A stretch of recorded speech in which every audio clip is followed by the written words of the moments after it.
Good morning everybody, कैसे हैं आप सभी। एग्जाम में आप सभी का स्वागत है। मैं अवनीश। चलिए स्टार्ट करते हैं आज की क्लास।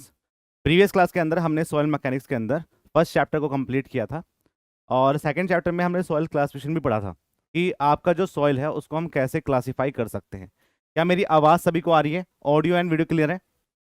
थोड़ा सा लेट हो गया हूँ मैं, ठीक है। अब स्टार्ट करते हैं, थोड़ा ज़्यादा पढ़ लेंगे और क्या कर सकते हैं इसमें। Good morning, good morning, good morning. आज हम जो पढ़ेंगे वो आपके पास क्ले मिनरल्स पढ़ेंगे। क्ले मिनरल्स से एक दो क्वेश्चन एग्जाम में आ जाता है। आपके टॉपिक में नहीं लिखा हुआ है लेकिन हम सब ए जे को कवर करके चलेंगे जो आपके एग्जाम में आ सकते हैं, ठीक है। तो ऐसा नहीं है कि एसएससी को ही कवर कर रहे हैं, एसएससी तो कवर करना ही है, साथ में आप बहुत सारे स्टेट ए जे के एग्जाम में देते हैं, जैसे आपने डीडी दिया हुआ अभी, तो उसके क्वेश्चन भी बन जाते हैं। तो जो छोटे मोटे टॉपिक्स है क्ले मिनरल्स हैं वो भी हम कंप्लीट करेंगे। तो क्लासिफिकेशन सॉइल में यदि कोई डाउट है तो पूछ लीजिए पहले। If you have any doubt in A classification of soil please ask. यदि नहीं है डाउट तो फिर हम चलते हैं आपके तरफ, आपके क्ले मिनरल्स की तरफ। क्ले मिनरल्स क्या होते हैं, कैसे उनको क्लासिफाई करते हैं और कैसे उनको डिस्क्राइब करें। चलिए बताइए, कोई डाउट है? कोई डाउट नहीं है। ये हमने सब पढ़ा था, इसकी आपको पीडीएफ मिल गई होगी।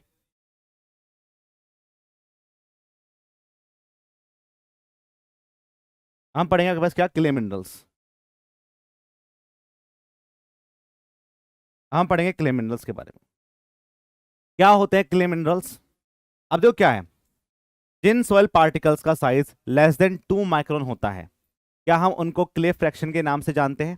पहली बात तो आपको ये पता चल गई। दूसरी बात, जब हम क्ले फ्रैक्शंस पे काम करते हैं तो आपको इस बात का ध्यान रखना है कि यहाँ पे वाटर कंटेंट एक बड़ा रोल प्ले करता है। और जब वाटर कंटेंट बड़ा रोल प्ले करता है तो एक बात ध्यान रखेंगे कि सॉइल के अंदर स्वेलिंग श्रिंकेज प्रॉपर्टी डिस्क्रिप्शन होगा या स्वेलिंग श्रिंकेज प्रॉपर्टी यहाँ पे दिखाई देगी। तो उन सबको डिस्क्राइब करने के लिए हम पहले ये चेक कर लेते हैं कि आपके सॉइल, बेसिकली क्ले सॉइल में, जो आपकी क्ले सॉइल है उसमें कौन कौन से टाइप के क्ले मिनरल्स पाए जाते हैं। पहले हमें ये चेक करना पड़ेगा। तो पहले तो हम ये चेक कर लेते हैं कौन कौन से क्ले मिनरल्स यहाँ पे पाए जाएंगे। तो the chemical weathering of a rock, पहली बात तो ध्यान रखेंगे कि ये जो आपके पास क्ले मिनरल्स बने ये आपके कोई भी फिजिकल फोर्स की वजह से नहीं बन पाएंगे, क्योंकि जो फिजिकल फोर्स की वजह से आपके पास बनेगी सॉइल वो हमेशा कोर्स ग्रेन सॉइल बनती है। फाइन ग्रेन सॉइल कभी भी आपकी फिजिकल फोर्सेस की वजह से नहीं होंगी। जैसे कुछ आपकी हवा की मार से, कुछ आपके पास हम बोल देते हैं कि वाटर की मार से एलुवियल सॉइल बन गया, या फिर आपका टैलुअस बन गया ड्यू टू ग्रेविटी। तो यहाँ पे कोई भी पैरेंट रॉक की जो प्रॉपर्टीज है वो चेंज नहीं हुई थी। लेकिन केमिकल वेदर में क्या होता है, केमिकल एक्शन होता है, एसिड एल्कलीज पानी के साथ घुल जाते हैं और आपके रॉक को डिसइंटीग्रेट कर देते हैं। तो वहां से क्या होगा, उनकी जो पैरेंट रॉक की प्रॉपर्टीज है वो चेंज हो जाएगी, और जब वो चेंज हो जाती हैं तो वहीं से आपकी क्ले मिनरल्स बनते हैं। तो firstly it is a description of chemical weathering. Chemical weathering की वजह से ये बनते हैं। चल बात तो इस समझ आ चुका है।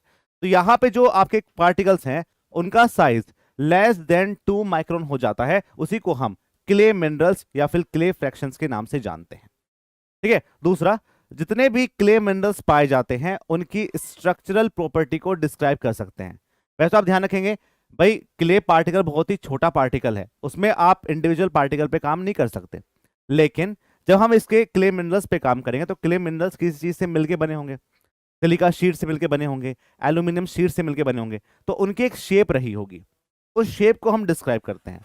उसके अंदर बहुत सारे क्ले पार्टिकल से मिलके आपकी एक शीट बनी होगी, और वहां पे हम चेक करते हैं कि कौन कौन से क्ले मिनरल्स यहाँ पे पाए जाएंगे। तो बेसिकली जितने भी क्ले मिनरल्स पाए जाते हैं उनकी प्लेट लाइक स्ट्रक्चर होती है। क्या होती है? Plate like structure. जब इनकी प्लेट लाइक स्ट्रक्चर होती है तो having a specific surface area is very high. अब आपको समझ में आ रहा होगा सर ये स्पेसिफिक सरफेस एरिया होता क्या है, पहले ये बताओ। स्पेसिफिक सरफेस एरिया होता क्या है? तो ये जो आपका स्पेस सरफेस एरिया इसको हम डिस्क्राइब करेंगे कैसे, surface area per unit volume या surface area per unit mass. Surface area per unit mass में हम इसको डिस्क्राइब करते हैं। मतलब जितने छोटे पार्टिकल होंगे, जितना छोटा साइज होगा पार्टिकल्स का, उनका स्पेसिफिक सरफेस एरिया उतना ही ज्यादा होगा। क्यों? क्योंकि जितने छोटे पार्टिकल्स होंगे वो कम वॉल्यूम में आ जाएंगे, और जब कम वॉल्यूम में आ जाएंगे, कम मास में आ जाएंगे, तो उनको सरफेस एरिया की वैल्यू या स्पेस सरफेस एरिया की वैल्यू बढ़ जाएगी। और जब आपके स्पेस सरफेस एरिया की वैल्यू बढ़ जाएगी तो वहां पे बहुत सारे काम आते हैं। आप पढ़ रहे होंगे बिल्डिंग मटेरियल में भी कि जिन पार्टिकल्स का, यदि आप अपने सीमेंट पार्टिकल्स का भी स्पेसिफिक सरफेस एरिया बढ़ा दोगे ना, तो उनके अंदर ज्यादा फाइनेस हो जाती है, और जब ज्यादा फाइनेस हो जाती है तो उनका हीट ऑफ हाइड्रेशन अच्छा हो जाता है। ऐसे ही इन सॉइल पार्टिकल्स का छोटा पार्टिकल साइज होता है, उसकी वजह से स्पेसिफिक सरफेस एरिया काफी ज्यादा हो जाता है। ठीक है, ये बात आपको ध्यान रखेंगे कि क्या मतलब होता है स्पेस सरफेस एरिया का। दूसरा, जब हम यहाँ पे क्ले मिनरल्स की बात कर रहे हैं, तो हम बेसिकली क्ले की बात कर रहे हैं ना, तो क्ले पार्टिकल्स के अंदर सबसे बड़ा जो चेंज करता है वो कौन करता है? Water content. ठीक है, तो water content of clay soil is generally more than that of a course grain soil. Course grain soil में तो पानी रुकेगा ही नहीं, और जो रुकेगा वो बाहर निकल जाएगा, क्योंकि क्या होता है, ड्रेन आउट हो जाता है सारा का सारा पानी। इंडिविजुअल पार्टिकल इसमें कोई बॉन्ड ही नहीं है, तो पानी रुकेगा कहाँ से? लेकिन वाटर कंटेंट आपकी क्ले सॉइल के अंदर रुक जाता है, रुका रहता है, इसलिए हम इसको डिस्क्राइब करते हैं। इस पूरी स्लाइड में कोई भी डाउट है आपको तो पूछिए, जल्दी से जल्दी पूछो, कोई डाउट है इसमें?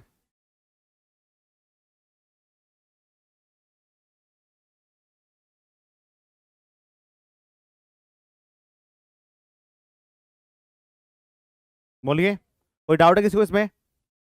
टेक, Naina, Preeti? No doubt sir, okay. चलिए अब चलते हैं नेक्स्ट पे। नेक्स्ट हम बात करते हैं, जब आपके पास क्ले मिनरल्स बनेंगे तो उनकी जो शेप बनेगी, जिनको हम बोलते हैं प्लेट लाइक स्ट्रक्चर। तो जो प्लेट लाइक स्ट्रक्चर बनती है ये अलग अलग टाइप की होती हैं। कुछ प्लेट लाइक स्ट्रक्चर आपके पास क्या होंगी? टेट्राहाइड्रल और सिलिका शीट से मिलकर बनी होंगी। किससे मिलकर बनी होगी? सिलिका शीट से। सिलिका शीट से जब मिलकर बनी होती है, वो ऐसा होता है कि सिलिका का डाई पॉजिटिव यहाँ पे लाई कर रहा है। ठीक है, वैसे तो आपके किसी काम का नहीं है, एग्जाम में नहीं पूछा जाएगा, लेकिन आपको एक क्लियरिटी होनी चाहिए कि भाई कैसे बनाइए। ठीक है, यहाँ पे क्या है? यहाँ पे ये, यहाँ पे ये। ठीक है, यहाँ पे आपके पास क्या होते हैं? O2 negative, O2 negative, O2 negative, और आपका O2 नेगेटिव। और जो आपका सेंटर पार्ट होता है, उस सेंटर पार्ट में क्या होता है? एक सिलिका होता है। यहाँ पे एक सिलिका पाया जाएगा। ठीक है, बोलिए जल्दी से, ऐसा पाया जाएगा नहीं पाया जाएगा? अब यहाँ पे जो सिलिका मैंने डाइपोस्ट लिखा है, ये एक्चुअली सिलिका 4 पॉजिटिव होता है। सिलिका 4 पॉजिटिव होता है। इसको हम कन्वर्ट कर देते हैं एक ट्राइंगुलर पोर्शन में ऐसा, और बीच में एक सिलिका 4 पोस्ट लगा देते हैं, और यहाँ पे आपका O2 नेगेटिव, O2 नेगेटिव और O2 नेगेटिव, इसमें इसको कन्वर्ट कर देते हैं। क्या बोल रहा है सर ये? जब भी आप अपने सिलिका सीट को बनाएंगे या फिर टेट्राहाइड्रल यूनिट बनाएंगे तो शेप ऐसी होगी। उसको जब हम क्ले मिनरल्स में कन्वर्ट करते हैं, जब पानी इस पे अटैक करता है तो डायपोल डायपोल खेलेगा, और जब डायपोल डायपोल खेलेगा तो जो शीट बनेगी वो इस टाइप की बन जाती है। इस टाइप की आपकी शीट बन जाएगी, सिलिका 4 पॉजिटिव की फॉर्म में ये बन जाती है। ठीक है, अब यहाँ पे देखो कि जो नेट चार्ज है वो कितना है? 3 तो आपके पास क्या है? ऑक्सीजन के चार्ज है, और 4 आपके पास क्या है? 4 पॉजिटिव है। यदि आप इस वाले केस में देखेंगे तो O2 negative, O2 negative, O2 negative मेरे पास क्या है? 4 है, और सिलिका मेरे पास क्या है? 4 है। तो जीरो सीट यहाँ पे दिख रही है आपको कि यहाँ पे जो चार्ज मेरे पास आ रहा है, नेट चार्ज, वो आपका 0 आ रहा है। बट हम ऐसे इसको चेक नहीं करते हैं।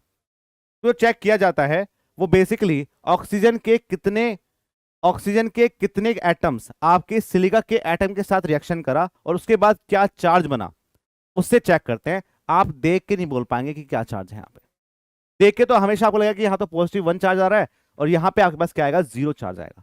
नहीं, हम बोलते हैं कि यदि ये ऑक्सीजन का ये एटम है, ये सिलिका पे रिएक्शन करेगा तो कितना चार्ज देगा। आपको इन लपचड़ में नहीं पढ़ना है, आपको केमिस्ट्री नहीं आती है, नहीं आती है, हमें कोई मतलब नहीं है उससे।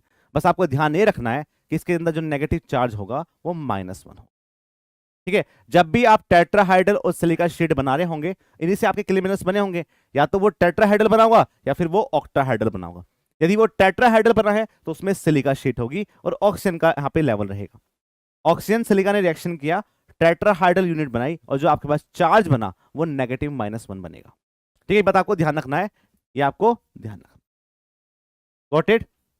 क्लियर सभी को? दूसरा तेरे पास क्या? ऑक्टाहाइड्रल और एल्यूमिनियम शीट। 0 चार्ज कैसे हो रहा है सर? अरे ये O2 नेगेटिव है। ठीक है, एक नेगेटिव चार्ज मेरे पास ये है, ये है, ये है, ये आपका 4 पॉजिटिव हो गया। यहाँ पे देखो कितना है, यहाँ पे कितना आ रहा है? यहाँ पे कितना आएगा? +1। O2 negative, O2 negative, O2 negative, O2 negative, कितना आ गया मेरे पास ये? या आप ऐसे बोल सकते हैं कि इस O2 नेगेटिव में बस 2 चार्ज होंगे, इसमें बस 2 चार्ज होंगे, इसमें बस 2 चार्ज होंगे, इसमें बस 2 चार्ज होंगे। ठीक है, ऐसे बोल सकते हैं। लेकिन दो चार्ज पे हम नहीं देखते हैं, दो चार्ज की रिएक्शन आपकी सिलिका से रिएक्ट किया तो उसके बाद कितना बचा वो हम चेक करते हैं। ठीक है, सब हम निकालते हैं कि इसके अंदर नेट चार्ज होगा वो कितना होगा। लेकिन आपको ध्यान रखना है, there is a one negative charges in the tetrahedral और silica sheet. Tetrahedral silica sheet के अंदर आपका -1 का चार्ज होता है, इसका ध्यान रखें। ठीक है, ये बात आपको ध्यान रखना है, आपको नहीं समझना है कि कैसे करना कैसे बस आपको ये बात ध्यान रखनी है कि जो शेप होती है वो ऐसी पाई जाती है। क्लियर है। दूसरा हम बात करेंगे यहाँ पे कौन सा, इसको हम बोलते हैं ऑक्ट्राहाइड्रल और एल्यूमिना शीट। अब यहाँ पे क्या होगा, एल्यूमिनियम और OH नेगेटिव, इसको हम बोलते हैं क्या, इसको हम बोलते हैं हाइड्रोक्सिल, हाइड्रोक्सियल आयन बोलते हैं, हाइड्रोक्सिल आयन। ठीक है, तो 6 OH नेगेटिव और 1 एल्यूमिनियम शीट से मिलकर बने होते हैं। ठीक है, नेट पॉजिटिव चार्ज यहाँ पे +1 होता है, ये आपको ध्यान रखना है। यदि आपके पास क्या होगा, एल्यूमिनियम की एक शीट होगी, उस एल्यूमिनियम से आपके पास क्या होगा, 6 पार्ट जुड़े होंगे, 6 पार्ट जुड़े होंगे। यदि आपका सेंटर पार्ट एल्यूमिनियम का बना हुआ है तो इसको हम गिब्साइड शीट के नाम से जानते हैं। किस नाम से जानेंगे, गिब्साइड शीट के नाम से जानते हैं, गिब्साइड शीट के नाम से जानते हैं। यदि यही सेंटर पार्ट आपके पास क्या हो जाता, कल को मैग्नीशियम हो जाता तो इसको हम ब्रूसाइड शीट के नाम से जानते हैं। ठीक है, यदि कल को यही आपका मैग्नीशियम हो जाता तो फिर हम उसको ब्रूसाइड शीट के नाम से जानते हैं। ये दोनों क्वेश्चन आपके एग्जाम में बन चुके हैं, ध्यान रखेंगे, ब्रूसाइड शीट के नाम से जानते हैं।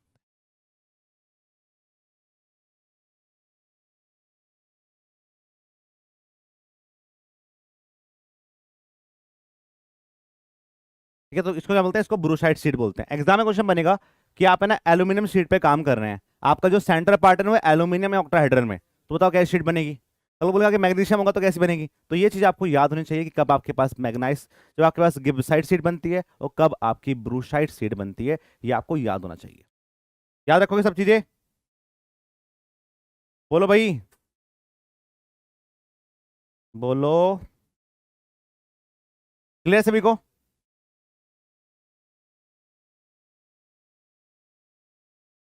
ठीक है, तो हमने 3 शीट पढ़ी यहाँ पे, एक तो बोलते हैं सिलिका शीट जो आपके टेट्राहाइड्रल में बनेगी, और 2 आपके पास बनी किसमें, एल्यूमिनियम में और मैग्नीशियम में। कौन कौन सी, ब्रूसाइड शीट और गिब्साइड शीट। ये बात आपको ध्यान रखनी है, एग्जाम में यहां से क्वेश्चन बने हैं। यहां तक कोई डाउट तो पूछ लीजिए, if you have an doubt please ask. ये कोई कॉन्सेप्चुअल टॉपिक नहीं है, it is not any conceptual questions. यहां से सारे के सारे रटने वाले क्वेश्चंस आते हैं कि कैसे शीट बनेगी, कौन से क्ले मिनरल्स पाए जाते हैं, क्या क्या प्रॉपर्टीज है, ऐसे क्वेश्चन बनते हैं इस वाले टॉपिक से। ठीक है, तो पूरा थियोरटिकल टॉपिक है ये वाला, ये आपको पढ़ना पड़ेगा। नेक्स्ट नेक्स्ट हम बात करते हैं टाइप ऑफ क्ले मिनरल्स के बारे में। एक बच्चा बोल रहा है यस सर, और सब क्या क्या होगा भाई तुम्हें, सॉइल मैकेनिक्स का मैंने पूरा का पूरा आपको एनालिसिस करवाया था। हाँ, सेंटर में चेंज होने से नेम हो जाएगा, हाँ जी बिल्कुल सही बात है। ठीक है, अब देखो, मैंने आपको सॉइल मैकेनिक्स का पूरा एनालिसिस करवाया है यूट्यूब पे कि जो 2022 में एसएससी में क्वेश्चन पूछे हैं। आप मेरा कोर्स पढ़ लेना, मैं जो आपको सॉइल में पढ़ाऊंगा वो पढ़ लेना, और यदि आपसे एक क्वेश्चन भी ना बने, मतलब मैं बोल रहा हूँ कि 99% क्वेश्चन आपके बनेंगे, 99% क्वेश्चन। यदि नहीं बने तो मेरा नाम चेंज कर देना आप। ठीक है, या आप बताओ इससे ज़्यादा मैं क्या कर सकता हूँ। जितने क्वेश्चन आपके एग्जाम में आए हैं प्री में, और मेंस की बात कर रहा हूँ मैं, मेंस में भी आप देख लेना, तभी सारे क्वेश्चंस आपके बनेंगे, ये गारंटी है। ठीक, क्योंकि काम किया हुआ है कंटेंट पे और अपने ऊपर दोनों पे। चलिए करते हैं स्टार्ट। आपके पास क्या टाइप ऑफ क्ले मिनरल्स के बारे में बात करेंगे। यदि मैं आपके पास टाइप्स ऑफ क्ले मिनरल्स की बात करता हूं तो क्ले मिनरल्स आपके डिफरेंट टाइप के बनेंगे।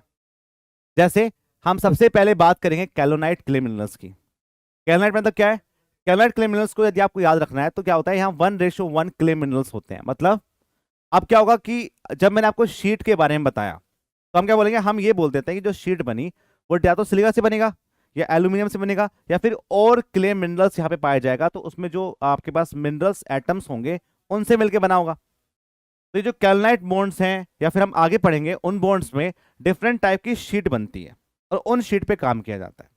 यदि मैं बात करूं आपके पास क्या कैल्नाइट क्ले मिनरल्स की बात करता हूं तो यहाँ पे 1:1 का क्ले मिनरल्स होता है। अब आप बोलोगे सर ये 1:1 क्या है। 1:1 का मतलब ये है कि यदि एल्यूमिनियम की एक शीट ऐसे लगी होगी, एल्यूमिनियम की एक शीट ऐसे लगी होगी और सिलिका की जो शीट है वो ऐसे लगी होगी। आपको पता है जो सिलिका होता है वो क्या होगा, टेट्राहाइड्रल होगा, और एल्यूमिनियम तो सिंगल शीट है एक, ठीक है। तो सिलिका शीट मेरे पास ये हो गई, सिलिका शीट मेरे पास ये होगी।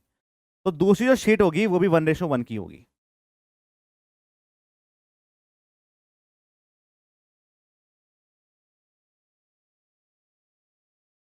ये मेरे पास क्या होगा, ये आपका सिलिका शीट हो गया, ये आपका सिलिका शीट हो गया, ये भी आपका एल्यूमिनियम, और ये भी आपका देख रहे हो कैसे बनाया मैंने। ये ऐसे नहीं लगे होंगे, ठीक है। यदि ये ऐसे लगे होते तो इनमें क्या होगा, इनमें यहां पे और यहां पे दोनों पे मिरर इमेज बनती है। लेकिन जब हम क्ले मिनरल्स को पढ़ते हैं और 1:1 का शीट बनाते हैं तो ये शेप इसके जैसा ही बनता है। इसका जो शेप बनेगा वो इसके जैसा ही बनता है, ऐसा और ऐसा। ये एल्यूमिनियम शीट, ये एल्यूमिनियम शीट, और यहां पे आपके सिलिका शीट। और इनके बीच में जो बॉन्ड होता है, ये वाला बॉन्ड, इसको क्या बोलते हैं, इस बॉन्ड को क्या बोलते हैं, यहाँ पे दोनों के बॉन्ड, मतलब क्या होगा, दो शीट को जो बांध के रखता है उसके बीच में एक बॉन्ड लाई करेगा। और कैल्नाइट मेरे पास क्ले मिनरल्स के अंदर एक स्ट्रॉन्ग बॉन्ड होता है कि दो क्ले मिनरल्स को बांध के रखता है, दो शीट को बांध के रखता है, एक ऐसा बॉन्ड। तो सबसे ज्यादा जो स्ट्रॉन्ग बॉन्ड पाया जाता है इनके अंदर उसको हम हाइड्रोजन बॉन्ड के नाम से जानते हैं, हाइड्रोजन बॉन्ड के नाम से यहां पे जानेंगे। तो बेसिकली यहां पे हाइड्रोजन बॉन्ड होता है। तो क्या लिखा आप देख लीजिए, 1:1 का क्ले मिनरल्स, 1:1, एक इसका एक इसका एक इसका एक इसका, 1:1 हो गया। साथ में जो थिकनेस है वो आपके पास क्या होती है, 7 एमस्ट्रॉन्ग होता है। 1 एमस्ट्रॉन्ग की वैल्यू 10 की पावर माइनस के 10 होता है, ठीक है। तो ध्यान रखना इस बात को, ये जो आपकी थिकनेस आपको दिख रही है, ये थिकनेस आपके पास क्या होती है, 7 एमस्ट्रॉन्ग की होती है, ठीक है। ये बहुत ज्यादा स्ट्रॉन्ग बॉन्ड क्यों है, क्योंकि हाइड्रोजन जो बॉन्ड होते हैं वो वेरी स्ट्रॉन्ग बॉन्ड पाए जाते हैं, ठीक है। क्या होते हैं ये आपके पास, क्या होंगे, बहुत ही ज्यादा वेरी हाई स्ट्रॉन्ग बॉन्ड पाए जाते हैं और स्टेबल क्ले मिनरल्स होते हैं इनके अंदर। अब देखो क्या होगा, उन सॉइल क्ले मिनरल्स के अंदर स्वेलिंग श्रिंकेज प्रॉपर्टी पाई जाएगी जहां पे क्या हो, जहां पे वाटर कंटेंट की मेरे पास एफिनिटी हो, पानी आपके क्ले मिनरल्स के अंदर घुस सके, वहीं पे तो स्वेलिंग श्रिंकेज प्रॉपर्टी करेगा। क्योंकि स्वेलिंग श्रिंकेज कौन करता है, क्ले मिनरल्स करते हैं, पानी के साथ खेलते हैं।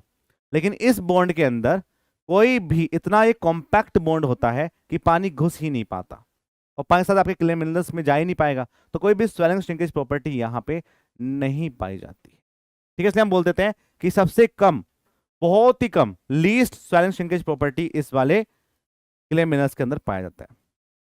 Water can not easily enter between the structure units, मैं आपको बता चुका हूं कि पानी इसके अंदर एंटर नहीं कर पाएगा। Least active of these clay minerals, आपको बताऊंगा जब भी एक्टिव की बात की जाएगी ना तो एक्टिविटी की बात की जाएगी, और एक्टिविटी क्या होता है, IP divide by percentage of clay minerals, ठीक है। जो मेरे पास आईपी है वो आपके लिक्विड लिमिट प्लास्टिक पर डिपेंड करता है ना। तो जिन सॉइल के अंदर सेंसिटिविटी होती है, जिन सॉइल को रिमोल्ड कर सकते हैं, पानी को एंटर कर सकते हैं, उनके अंदर एक्टिविटी ज्यादा होती है, ठीक है। तो ध्यान रखना इस बात को, इसलिए हमें बोलते हैं इट इज लीस्ट एक्टिव।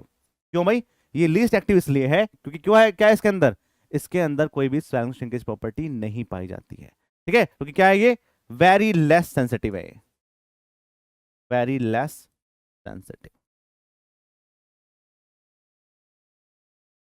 इसने क्या है, कोई भी स्वेलिंग श्रिंकेज प्रॉपर्टी नहीं पाई। गॉट इट, ध्यान रखें इस बात को।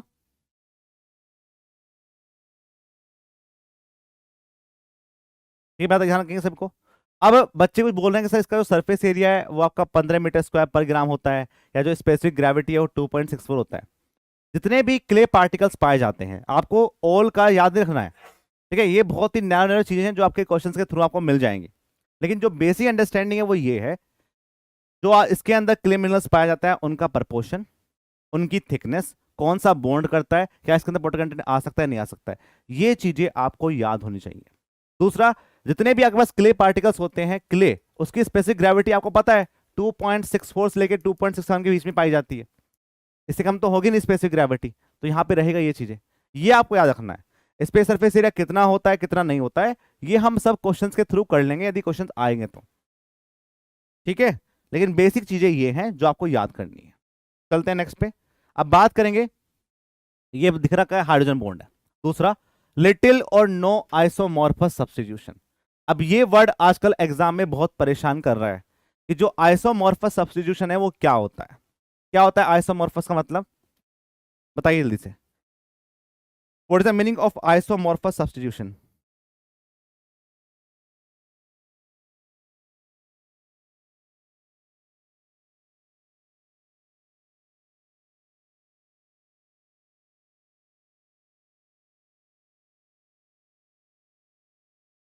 बताइए क्या होता है। What is the meaning of isomorphous substitution?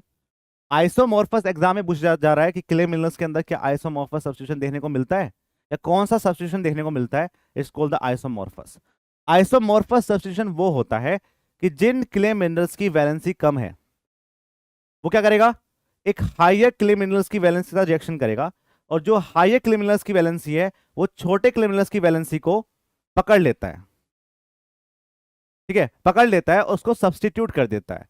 जैसे आपने सुना होगा कि भाई जब हम बात करते हैं कि डबल डिस्प्लेसमेंट इक्वेशंस पढ़ी होंगी आपने 10वीं 12वीं, जब छोटे बच्चे थे, बचपन का प्यार देखा हुआ आपने अपना, कि जब हम पढ़ते थे डबल डिस्प्लेसमेंट मेथड, उसमें क्या करते थे, जो छोटी वैलेंसी होंगे वो जो बड़ी वैलेंसी वाले मेरे पास एटम्स होंगे वो क्या करेंगे, उसको डेविएट कर देते हैं, उसकी जगह ले लेते हैं। उसी पार्ट को यदि क्ले मिनरल्स के अंदर ऐसा हो रहा है कि बड़ी वैलेंसी के मेरे पास कैटायंस या मिनरल्स छोटी वैलेंसी के कैटायंस या मिनरल्स को सब्स्टिट्यूट कर देता है, उसी को हम आइसोमॉर्फस सब्स्टिट्यूशन के नाम से जानते हैं। ठीक है, ये बात आपको ध्यान रखनी है, एग्जाम में क्वेश्चन यहां से बन सकता है। अब बात आती है कि it is use for making the chinaware. अब ये जो क्ले मिनरल्स है कहां पे यूज किया जाता है, वहां पे यूज किया जाएगा कि जो भी आपने बनाया उसके अंदर यदि आप पानी भर भी देंगे तब भी आपका जो क्ले है या क्ले का कोई भी मेरे पास यहाँ पे मोल्ड होगा वो सेफ रहेगा, उसके अंदर कोई भी पानी का पेनिट्रेशन नहीं होगा। तो कहां होता है ये, it is use for making the chinaware. Chinaware में इसको यूज करते हैं and making the anti diarrhoeal medicine. जो मेरे पास क्या होता है, डायरिया हो जाता है बहुत सारे लोगों को, उनकी मेडिसिन बनाने के लिए भी इसको यूज किया जाता है। तो इसका जो यूजेस है वो आपके एग्जाम में पूछे जा सकते हैं कि यूजेस क्या होंगे इसके। अब क्या होता है, इसका एक छोटा भाई भी है भाई, कैलनाइट का एक छोटा भाई है, इसका नाम होता है हैलोसाइट। वैसे तो बेसिकली क्या होते हैं, क्ले मिनरल्स आपके 3 टाइप के होते हैं। कौन कौन से, कैलोनाइट, इल्लाइट और मॉन्ट मोनोलाइट। लेकिन कैलनाइट का एक छोटा भाई भी, इसको बोलते हैं हैलोसाइट, वो भी हैलोसाइट, ये भी आपके पास क्या होता है, एक क्ले मिनरल पाया जाता है। It is also a one type of clay mineral. ठीक है, ये भी क्या होगा, ये भी आपका एक टाइप का क्ले मिनरल पाया जाता है। अब बात करिए इसका मतलब क्या होता है। Halloysite is a clay minerals of kaolinite group and basic unit is separated by the water, hence when the air dry they get converted into kaolinite group. मतलब क्या है, दोनों में बस इतना अंतर है कि हैलोसाइट से ही आपका कैलोनाइट बनता है। हैलोसाइट के अंदर वाटर कंटेंट ज्यादा होता है, उसको हम ड्राई करते हैं या एयर ड्राई करते हैं तो पानी आपका इवेपोरेट हो जाता है और फिर बनता है कैलोनाइट। ठीक है, मतलब छोटे भाई ने बलिदान दिया है बड़े भाई के लिए। ये होता है मेरे पास क्या, यही होता है मेरे पास हैलोसाइट। ध्यान में इस बात को आपसे पूछे कि when we are making the kaolinite group या कैलोनाइट क्लेमिनस को हम बना रहे हैं और उसमें हम जब एयर ड्राई करते हैं तो उससे पहले आपका कौन सा क्ले मिनरल्स बनता है, तो that is a halloysite clay mineral. Very very important है, एग्जाम में क्वेश्चन बन सकता है। शेप ध्यान रखें कि क्या शेप पाई जाती है। कोई डाउट है किसको, जल्दी पूछो। If you have an doubt please ask. कोई डाउट है इसमें तो।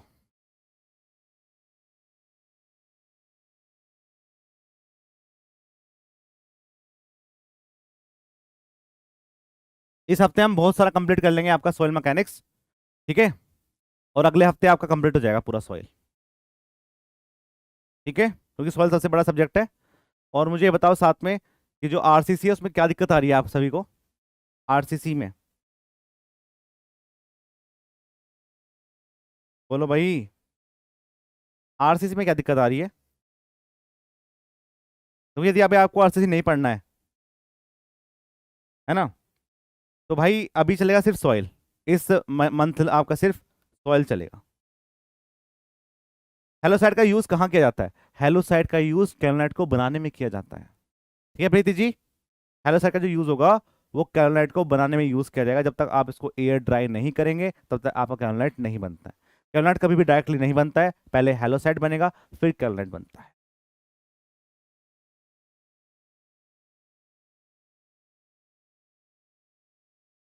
बोलो, बोल नहीं, फिर बोलते हैं कि सब हमारे सुनते नहीं है। मैं पूछ रहा हूँ, कंसेप्चुअली नहीं पढ़ा रहे हैं सर। अच्छा ठीक है, कंसेप्चुअली नहीं पढ़ा रहे हैं। हम्म, हम्म, चलो फिर देखते हैं कैसे करते हैं। बस एक बच्चे को डाउट है या आरसीसी में, या सबको ही ऐसा हो रहा है कि हमें समझ में नहीं आ रहा क्या पढ़ा रहे हैं।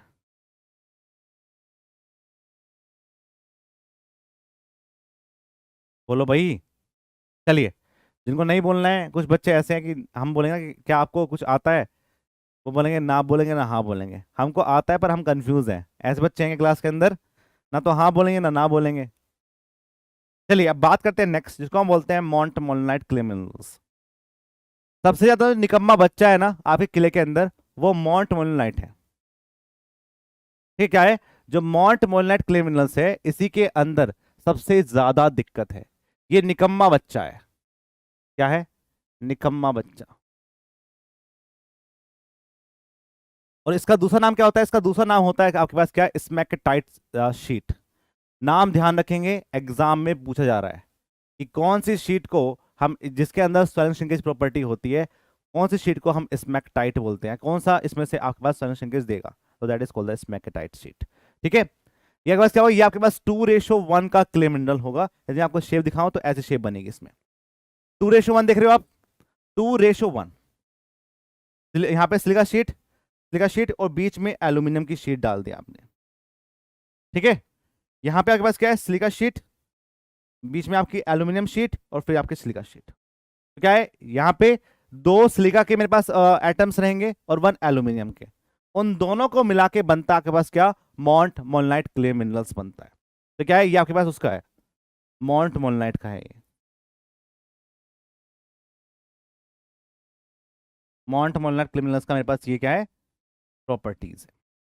ठीक है, इसका जो स्पेस सरफेस एरिया होता है वो काफी, रेशो पूछता है सर, बताता हूँ मैं, सुन तो लो, पूरा पढ़ लो फिर मैं आपको, हाँ रेशो पूछता है, 2:1 पूछता है आपसे, ये कितना कितना होता है। ठीक है, साथ में जो थिकनेस है इसकी, वो थोड़ी थिकनेस बड़ी होती है क्योंकि दो एटम्स मिलके बने हैं, दो शीट मिलके बने हैं। तो 10 एमस्ट्रॉन्ग की यहाँ पे शीट रहेगी, 10 एमस्ट्रॉन्ग यहाँ पे शीट रहेगी। Largest space surface area and the high swelling and shrinkage property. इसकी जो स्वेलिंग और श्रिंकेज प्रॉपर्टी होती है वो ज्यादा होती है। क्यों? अब मुझे बताओ कि लार्ज स्पेस सरफेस एरिया की बात कर रहा है, तो क्या ये मेरे पास छोटा क्ले पार्टिकल्स नहीं होगा?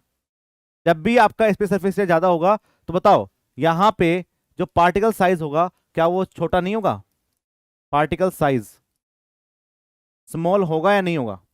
स्मॉल पार्टिकल साइज पे काम करेंगे नहीं करेंगे? करेंगे। दूसरा, इसमें जो आपके पास जो शीट होती है, जो आपके पास शीट रहेंगी यहाँ पे क्ले मिनरल्स के अंदर, एल्यूमिनियम और सिलिका की, उसमें उन शीट के बीच में एक फोर्स काम करेगा जो उन दोनों को बांध के रखेगा। वो एक वीक वंडरवॉल फोर्स ऐड करता है। कौन सा फोर्स ऐड करेगा? वीक वंडरवॉल फोर्स ऐड करता है, जो आपके क्ले मिनरल्स को बांध के रखता है। इस वीक वंडरवॉल फोर्स की वजह से ही आपके सोइल पार्टिकल्स में स्वेलिंग श्रिंकेज प्रॉपर्टीज देखने को मिलेगी। ठीक है, इसलिए हम बोलते हैं कि जो मोनोटोनल क्ले मिनरल्स होते हैं उसके अंदर बहुत ज्यादा स्वेलिंग श्रिंकेज प्रॉपर्टी होती है, और वो एक एक्टिव एक्टिव क्ले मिनरल्स हैं। क्या है? एक्टिव क्ले मिनरल्स हैं एक। ठीक है, हाँ, क्ले मिनरल्स का जो साइज है वो सेम नहीं रहेगा, क्ले पार्टिकल का साइज सेम रहेगा। क्ले पार्टिकल होते हैं <2 माइक्रोन, उसमें जो पार्टिकल साइज है उनकी ग्रेडिंग कैसी है, वो अलग अलग होगी। मोनोटोनल क्ले मिनरल्स का साइज अलग होगा, 2:1 पे डिपेंड कर रहा है, ये आपके 1:1 पे डिपेंड कर रहा है। ये क्ले मिनरल्स हैं। क्ले मिनरल्स आपके कोई पार्टिकल साइज नहीं है, वो आपके पास क्या है, शीट है जो आपकी बनी होगी, इसलिए हम उसको थिकनेस से डिनोट करते हैं कि 10 एंगस्ट्रॉम की थिकनेस है, किसकी थिकनेस, उस पर हम डिपेंड करते हैं। ठीक है, अब आप सोच रहे होंगे सर यहाँ थिकनेस ज्यादा है 10 एंगस्ट्रॉम, तब भी यहाँ पे पार्टिकल साइज छोटा है। बेटा वंडरवॉल फोर्स वीक है, पानी तोड़ देता है इनको, और तोड़ देता है तो क्या करता है, स्मॉल स्मॉल पार्टिकल्स में अलग अलग कर देता है पानी, इसलिए हम बोलते हैं कि इसका जो साइज है वो छोटा है।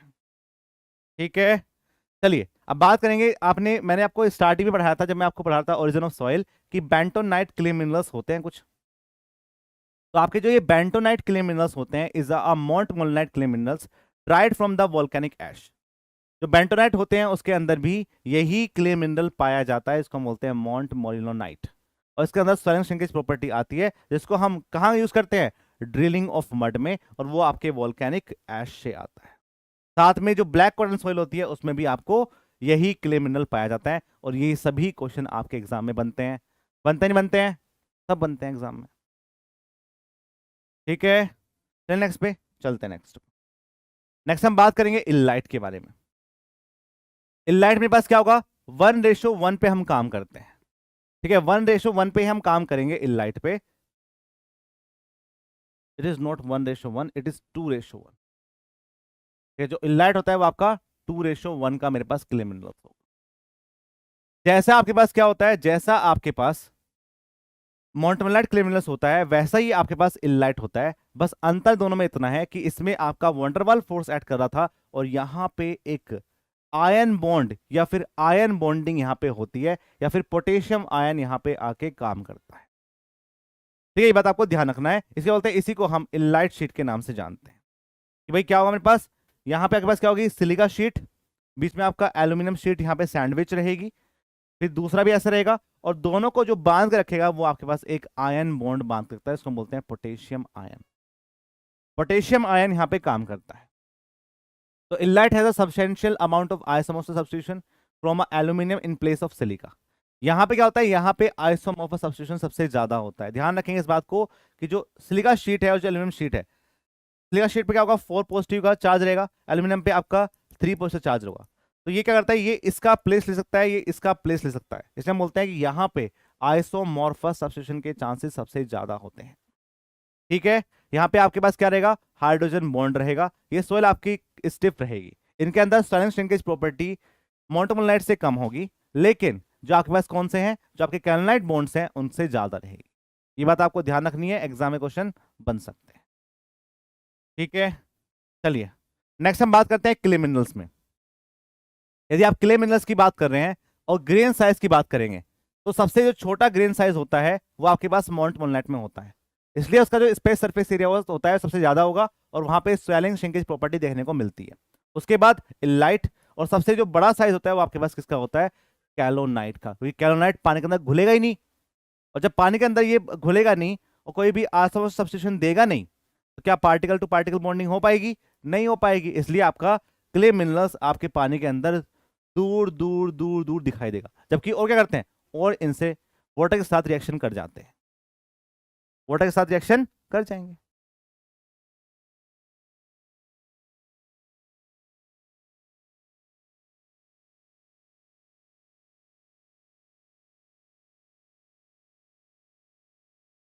चलिए ध्यान रखें इस बात को, इसलिए हम बोलते थे कि जो उसका साइज होगा मेरे पास, वो आपके कैलोनाइट का जो साइज होता है वो सबसे बड़ा होता है।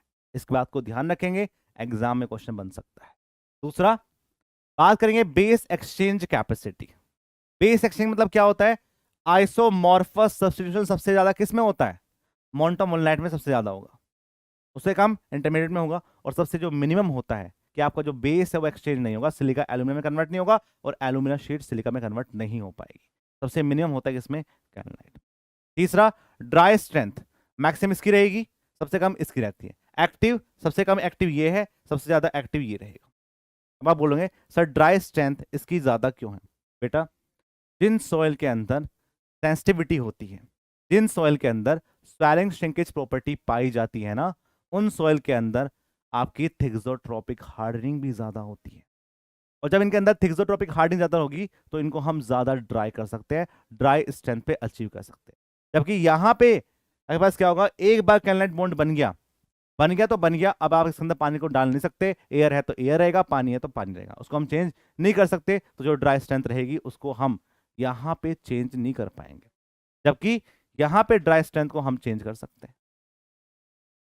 ठीक है, आईपी, जहां पे वाटर कंटेंट ज्यादा वहां पे आईपी ज्यादा, तो सबसे ज्यादा किसमें होता है, सबसे ज्यादा इसमें होता है, सबसे कम इसमें होता है। तो ये सारी सारी जो टर्म्स हैं एग्जाम में एक क्वेश्चन क्ले मिनरल से बनता है, तो इन पे बनता है कि बताओ आईपी ज्यादा किसमें होता है, बताओ एक्टिव कौन से ज्यादा होता है, बताओ किसमें आपके पास क्या होता है, ग्रेन साइज बड़ा होगा। तो ऐसे क्वेश्चन आपके एग्जाम में बनेंगे, तो यहां से एक क्वेश्चन एग्जाम में बनेगा। कोई डाउट है तो पूछ लीजिए जल्दी से। If you have any doubt please ask.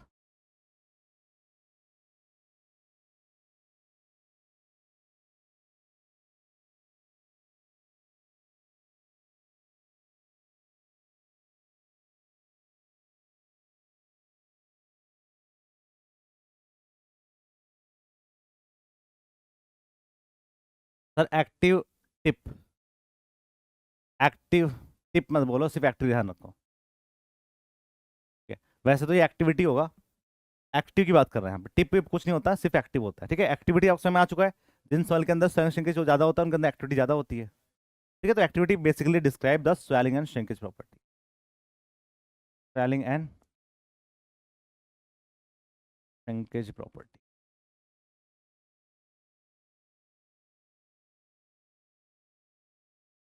ठीक है, नेक्स्ट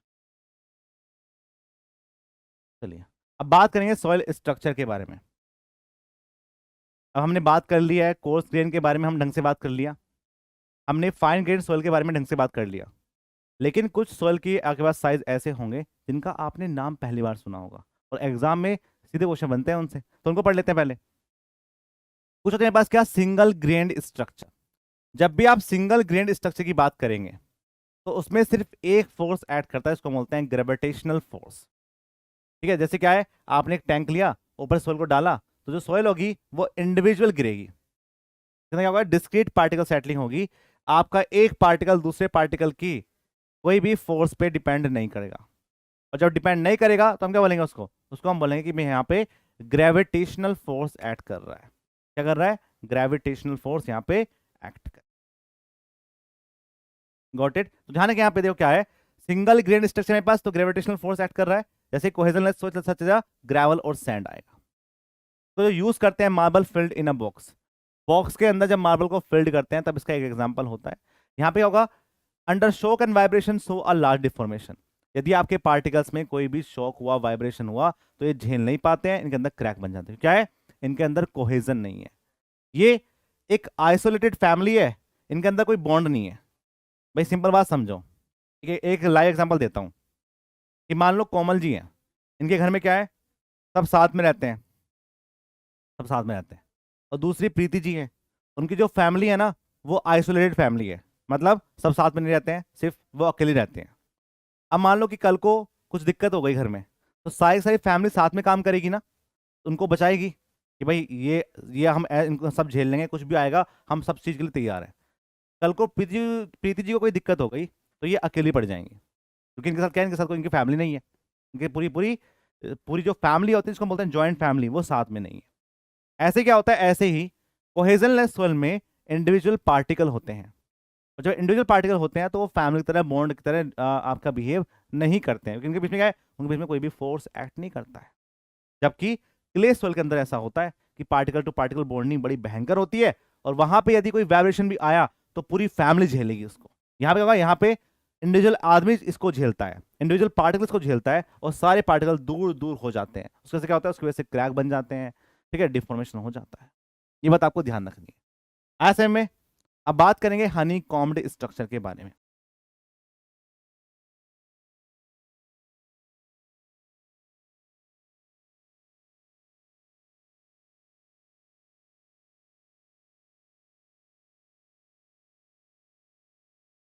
नेक्स्ट हम बात करते हैं सोयल स्ट्रक्चर के बारे में। अब बात करेंगे हनी कॉम्ड स्ट्रक्चर के बारे में। कई बार आपके पास क्या होता है, जो सोयल का साइज पार्टिकल्स होंगे वो ऐसे बनेंगे, ऐसे स्ट्रक्चर आपको देखने को मिलेंगे। देखिए आपने ऐसे शेप, कभी आपने मधुमक्खी का छत्ता देखा होगा तो ऐसे शेप बनता है, ऐसे शेप बनाता है वो। तो कई बार सॉइल के पार्टिकल साइज की वजह से आपको ऐसी शेप देखने को मिलती है। क्या बोलते हैं, इन्हीं को हम हनी कॉम्ड बोलते हैं। एग्जाम में क्वेश्चन बनेगा कि बताओ सिंगल ग्रेन की स्ट्रक्चर कैसी बनती है, एग्जाम्पल क्या है सॉइल का। हनी कॉम्ड जो स्ट्रक्चर आपको देखने को मिलती है वो फाइन सैंड में और सिल्ट में देखने को मिलेगा। अब मुझे बताओ कि फाइन सैंड का साइज क्या होता है। फाइन सैंड का साइज, भाई सिल्ट का साइज तो आपको पता है क्या होता है, 75 माइक्रोन से 2 माइक्रोन का साइज रहेगा। 75 माइक्रोन से 2 माइक्रोन का मेरे पास साइज रहेगा।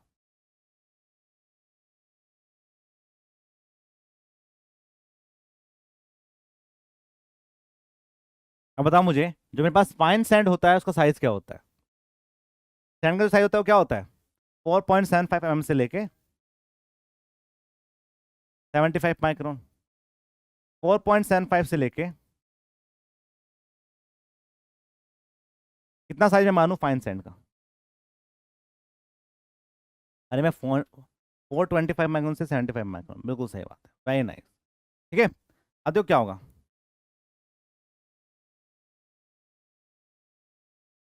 425 माइक्रोन से 75 माइक्रोन मेरे पास साइज रहता है, ये माइक्रोन है।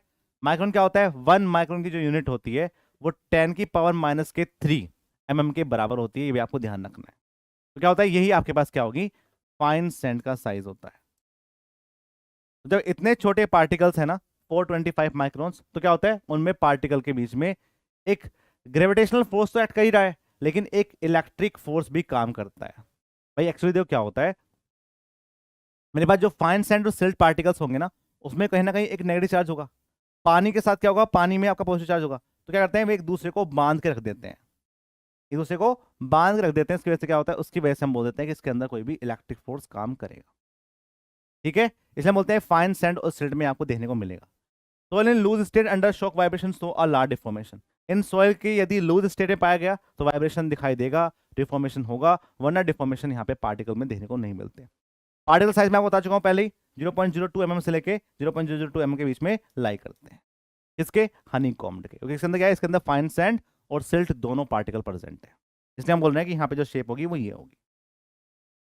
ठीक है, नेक्स्ट नेक्स्ट हम बात करते हैं flocculate and dispersed structure. Very very important है। जब आपका क्ले मिनरल्स बनता है ना, क्ले पार्टिकल्स बनते हैं, तो क्ले पार्टिकल्स में आपकी दो तरह की स्ट्रक्चर बनती है। ये जो आपने यहां देखा, यहां पे, ये आपके पास या तो आपके सैंड में बना या ग्रेवल में बना, फाइन सैंड में बना या सिल्ट में बना। यहां पे कहीं भी मैंने क्ले मिनरल्स की बात करी? तो हनी कॉम्ड और सिंगल ग्रेन स्ट्रक्चर कभी भी आपके क्ले मिनरल्स के अंदर नहीं बनेगी, क्ले मिनरल्स के अंदर नहीं बनती है। क्ले मिनरल्स के अंदर जो स्ट्रक्चर बनती हैं वो दो बनती हैं, एक को हम बोलते हैं फ्लॉकुलेट स्ट्रक्चर और एक को हम बोलते हैं डिस्पर्स्ड स्ट्रक्चर। दो तरह के स्ट्रक्चर पे काम किया जाता है, या तो वो फ्लॉकुलेट बनेगा या फिर वो आपका डिस्पर्स्ड बनेगा। अब क्या होता है फ्लॉकुलेटेड और क्या होता है डिस्पर्स्ड, उसको देख लेते हैं। यदि मैं फ्लॉकुलेट स्ट्रक्चर की बात करूं तो यहां पे जो क्या होता है, उससे पहले एक बात समझो। मेरे पास ये क्ले पार्टिकल है, एक क्ले मिनरल्स मेरे पास ये है। ठीक है, इस क्ले पार्टिकल्स पे यहां पे पॉजिटिव चार्ज होता है और यहां पे नेगेटिव चार्ज होता है।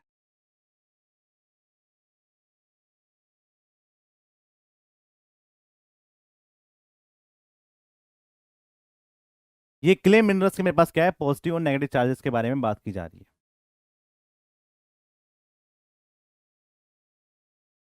पॉजिटिव और नेगेटिव चार्जेस के बारे में यहाँ पे काम किया जा रहा है कि कुछ मेरे पास क्या होगा, यहाँ पे फ्लॉकुलेट स्ट्रक्चर होगी, कुछ मेरे पास क्या होगी, यहाँ पे डिस्पर्स्ड स्ट्रक्चर के बारे में बात की जा रही है। ठीक है, अब मैं बात करूंगा कि मेरे पास यदि फ्लॉकुलेट स्ट्रक्चर है मेरे पास, तो आपके पास क्या होगा, आपके सरफेस पे नेगेटिव चार्ज है और एज पे आपके क्या है, पॉजिटिव चार्ज है। कल को पानी आएगा, पानी में क्या है, पानी होता है डाइपोल, और डाइपोल में होते हैं H पॉजिटिव। तो क्या होगा, जो पॉजिटिव चार्ज है मेरे पास पानी के, वो यहां पे आके ऐसे अटैक कर देते हैं, ऐसे अटैक कर देंगे, और यहां भी आके ऐसे अटैक कर देंगे, अटैक कर देंगे, ऐसे अटैक करेंगे। ठीक है, तो क्या हो गया, पानी के साथ क्ले की एंट्री हो गई और दोनों ने एक बीच बीच में दोनों में एक बॉन्ड बना लिया। ये बताओ मुझे, जब बहुत ज्यादा पानी हो जाएगा और कल को एक क्ले मिनरल और आ गया, एक क्ले मिनरल मेरे पास और आ गया, positive negative negative negative charge है यहाँ पे, नेगेटिव नेगेटिव नेगेटिव चार्ज है, और इस पे भी क्या होगा, इस पे भी आपका ऐसे पानी अटैक कर रहा होगा।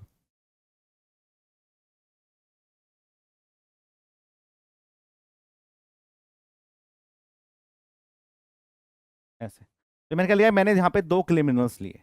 पहला क्ले मिनरल्स मेरे पास ये था और दूसरा मेरे पास क्ले मिनरल्स ये था। स्टार्ट में तो क्या होता है, स्टार्टिंग में सारे क्ले मिनरल्स के बीच में इतना स्ट्रॉन्ग बॉन्ड होता है, पानी की वजह से, डायपोल की वजह से कि नेगेटिव चार्ज और पॉजिटिव चार्ज एक दूसरे को अट्रैक्ट करते हैं, इतनी स्पीड से अट्रैक्ट करते हैं कि आपके जो क्ले मिनरल्स होते हैं वो एक दूसरे से जुड़ना स्टार्ट कर देते हैं, एक दूसरे से जुड़ना स्टार्ट कर देंगे। तो जो स्ट्रक्चर बनती है शुरू में वो ऐसी बनती है, ऐसी स्ट्रक्चर बनती है। जब क्या होगा, जब आपका जो नेट फोर्स होगा वो अट्रैक्टिव होगा, क्ले पार्टिकल्स के बीच में जो नेट फोर्स होगा वो आपका अट्रैक्टिव होगा, तो आपकी शेप ऐसी देखने को मिलेगी। नेट फोर्स अट्रैक्टिव जब रहेगा, नेट फोर्स अट्रैक्टिव, तो यहां पे जो स्ट्रक्चर बनती है उसको हम बोलते हैं फ्लॉक्यूलेटेड स्ट्रक्चर। क्या बोलते हैं इसको? इसको हम फ्लॉक्यूलेटेड स्ट्रक्चर के नाम से जानते हैं।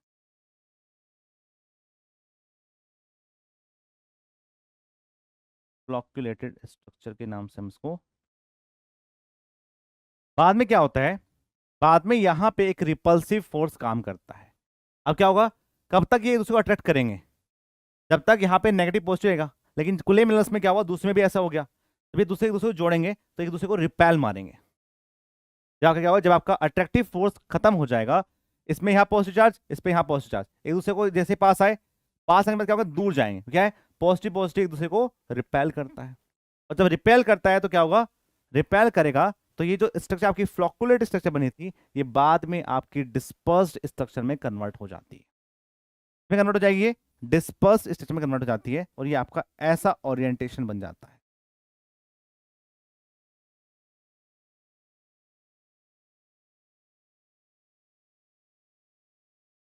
क्या होगा मेरे पास, ये आपकी बनेगी डिस्पर्स। जब नेट फोर्स क्या होगा, नेट फोर्स रिपल्सिव होगा, नेट फोर्स रिपल्सिव।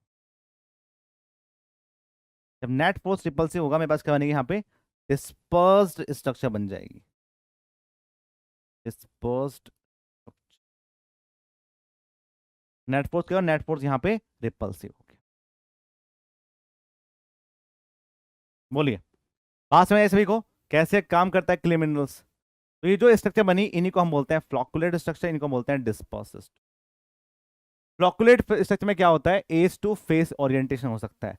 एक क्ले मिनरल्स ऐसा था, यहाँ पे negative charge negative negative charge, और एक क्ले मिनरल्स आपका ऐसा आ गया यहाँ पे पॉजिटिव चार्ज, तो ये दोनों एक दूसरे को अट्रैक्ट कर सकते हैं, इसलिए हम बोलते हैं एज टू फेस ओरिएंटेशन होगा यहाँ पे, कि एक का एज पार्ट एक का फेस पार्ट, दोनों ने, ये आपके पास क्या है, ये आपका फेस पार्ट है, ये आपका एज पार्ट है, ये दोनों एक दूसरे को ऐसे जाके मिल गए, और दूसरे ने उसको ऐसे जोड़ दिया, सारे पार्टिकल्स ऐसे जुड़ते चले गए। क्या बोलेंगे उसको, उसको हम बोलते हैं एज टू फेस ओरिएंटेशन होता है। जबकि डिस्पर्स स्ट्रक्चर के अंदर क्या होता है, फेस टू फेस ओरिएंटेशन होगा, सारे क्लिमिनल्स आपके ऐसे ऐसे ऐसे ऐसे दिखाई देंगे। बोलिए कोई डाउट है यहाँ पे किसी को, जल्दी से बोलेंगे। मैं आया, जब भी क्ले पार्टिकल की बात की जाएगा तो दो तरह की शेप बनेगी, कौन कौन सी, फ्लॉक्यूलेट स्ट्रक्चर और दूसरी बनेगी डिस्पर्स स्ट्रक्चर।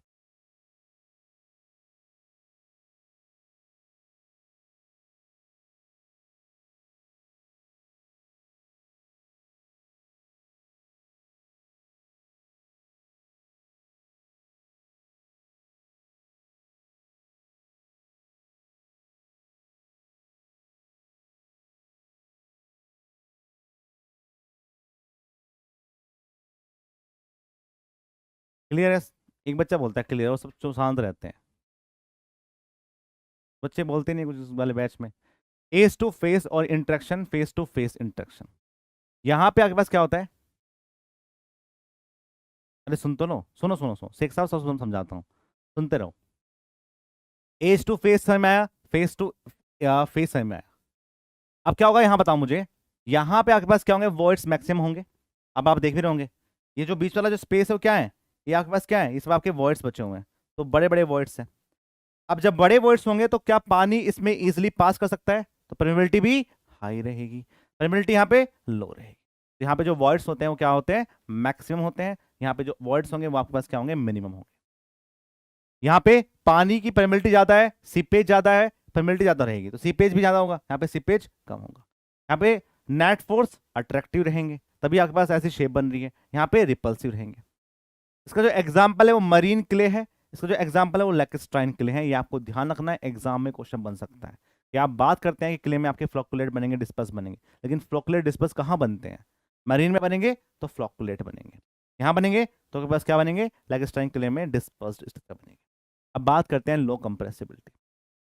अब देखो, ये मेरे पास क्या ऐसे स्ट्रक्चर है, यदि आपका जो लोड है वो लो लोड है, आपने कम लोड ऐड किया अपने इसके ऊपर, हाँ प्रॉपर्टीज चेंज होगी वाटर कंटेंट से ऑब्वियसली। क्ले प्रॉपर्टीज में यदि आपके पास फ्लोकुलर स्ट्रक्चर बनी है, इनकी बनी, इनकी वजह से पानी की वजह से सब कुछ हो रहा है। क्ले मिनरल्स की प्रॉपर्टी को हम पानी की वजह से ही चेक कर रहे हैं, तो इनकी प्रॉपर्टीज भी पानी की वजह से चेंज होगी। परमिलिटी कम है तो देख रहे हो आप इसको यूज नहीं कर सकते कई जगह, परमिलिटी यहाँ पे कम है तो उसको यूज कर सकते हैं। ठीक है प्रीति जी, अब देखो ध्यान से यहाँ पे एक बात और समझिए ध्यान से, कि मैं आपको बोला था कि यदि आपका जो लोड है ये कम है, कम लोड पे आपका फ्लोकुलेट स्ट्रक्चर टूटता नहीं है, क्या होगा, यहाँ पे लो कंप्रेसिबिलिटी हो, क्या होगी, लो कंप्रेसिबिलिटी होगी। यदि if if load is less, load is less, जैसे ही आपने लोड की वैल्यू को यहां पे बढ़ाया तो ये टूट जाता है, कंप्रेसिबिलिटी क्या होगी, कंप्रेसिबिलिटी हाई रहेगी। और दूसरा आपको पता है कि यहां पे क्या है, यहां पे परमिलिटी पानी का जो लेवल है वो काफी कम है पहले से, आप इसको और भी यहाँ पे क्या करेंगे, लोड लगाएंगे तो क्या करेगा, ये कंप्रेस ही करेगा जब तक ये बिल्कुल नैरो ना हो जाए। इसलिए हम बोलते हैं कि यहाँ पे जो कंप्रेसिबिलिटी होगी वो हाई रहेगी। इसलिए मैंने बोला है कि यहाँ पे आप लो लिखिए, यदि लोड कम तो लो कंप्रेसिबिलिटी, लोड ज्यादा तो हाई कंप्रेसिबिलिटी। ये आपको ध्यान रखना है, high permeability and shear strength, low permeability and shear strength. ठीक है, देखो शियर स्ट्रेंथ की यदि आप बात करेंगे तो डिस्पर्स स्ट्रक्चर के अंदर क्या होता है, शियर स्ट्रेंथ कम देखने को मिलती है। क्यों, क्योंकि क्या होता है यहाँ पे ना, जब परमिलिटी कम है तो वाटर कंटेंट एंट्रैप हो जाता है, वाटर कंटेंट जब एंट्रैप्ड हो जाता है तो बाद में दिक्कत करेगा, बाद में दिक्कत करेगा, क्योंकि पानी बाहर निकल नहीं सकता क्ले पार्टिकल से, जबकि क्या है इसके अंदर बड़े बड़े वॉइड्स हैं, पानी बाहर निकल जाएगा, इसलिए इसकी जो शियर स्ट्रेंथ होती है वो ज्यादा होती है, इसकी शियर स्ट्रेंथ कम होती है। ठीक है, तो ये पूरी पूरी टेबल मैंने आपको बता दिया है। इस लेवल के क्वेश्चन ईएससी में पूछाते हैं या फिर किसी भी ए के एग्जाम में, ए एग्जाम या फिर ईएससी एग्जाम या फिर गेट के एग्जाम। ठीक है, इन सब में ऐसे क्वेश्चन आपके एग्जाम में बन जाते हैं। एसएससी में नहीं पूछा है, एसएससी में सिंपल सवाल पूछता है, पर हमें सब पढ़ना है ना, हम बाबा थोड़ी पढ़ते फिरेंगे। इसके साथ आपका जो क्ले मिनरल्स है वो होता है कंप्लीट। क्ले मिनरल्स इतना ही बड़ा है, इससे ज्यादा कुछ है नहीं क्ले मिनरल्स के अंदर। ठीक है, चलिए अब कुछ क्वेश्चंस कर लेते हैं, कुछ क्वेश्चंस कर लेते हैं जो हमें करने चाहिए। हमने कल पढ़ा था सॉइल क्लासिफिकेशन। ठीक है, तो यहाँ पे जो हम क्वेश्चंस लगाएंगे वो क्लासिफिकेशन ऑफ सॉइल के लगाएंगे, classification of soil, classification of soil plus clay minerals.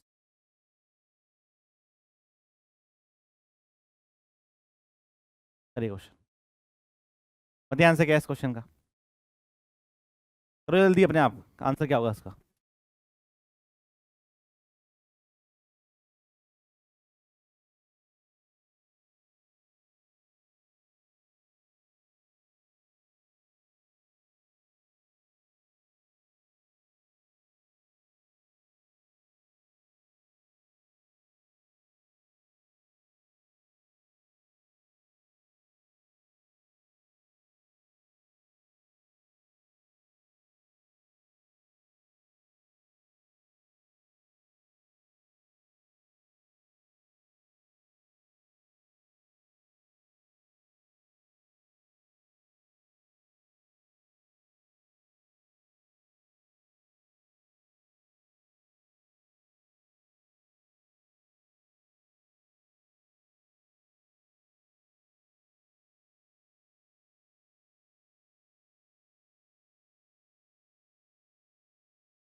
बेटा डिस्पर्स में ना, डिस्पर्स में लो लोड होता ही नहीं है कुछ। आपने क्या किया, जब तोड़ा होगा इसको, जब आपकी फ्लोकुलेट स्ट्रक्चर टूटती है तभी वो डिस्पर्स में कन्वर्ट होती है, तो आपने हाई लोड पे तोड़ा होगा उसको, क्योंकि लो लोड पे तो आपका टूटेगा नहीं फ्लोकुलेट स्ट्रक्चर। इसलिए हम बोल देते हैं कि बस एक बार ही लोड ऐड करेगा, यहाँ पे हाई और लो का कोई मतलब ही नहीं है इसमें, in the case of dispersed. Question बताइए मुझे, आंसर बताइए, क्या आंसर होगा इस क्वेश्चन का। बोला आपसे unified soil classification system USCS के बारे में बात कर रहे हैं, वाज डेवलप्ड बाय कोजिन एटरबर्ग, कैसेग्रांडे, रेन का है। तो कैसेग्रांडे 1935 में सबसे पहले आपकी सोइल को क्लासिफाई किया। इन्होंने बनाया unified soil classification system, unified unified soil classification system को बनाया इन्होंने, क्लासिफिकेशन सिस्टम को इन्होंने बनाया। तो ये जो आपके यूनिफाइड सॉइल क्लासिफिकेशन सिस्टम बनाया, इसमें आपकी सॉइल को कितने ग्रुप में बांटा? तो आपकी सॉइल को इन्होंने 15 ग्रुप्स में बांटा, 15 ग्रुप्स में आपकी सॉइल को यहां पे इन्होंने बांटा है। उसको बोलते हैं unified soil classification system. Next,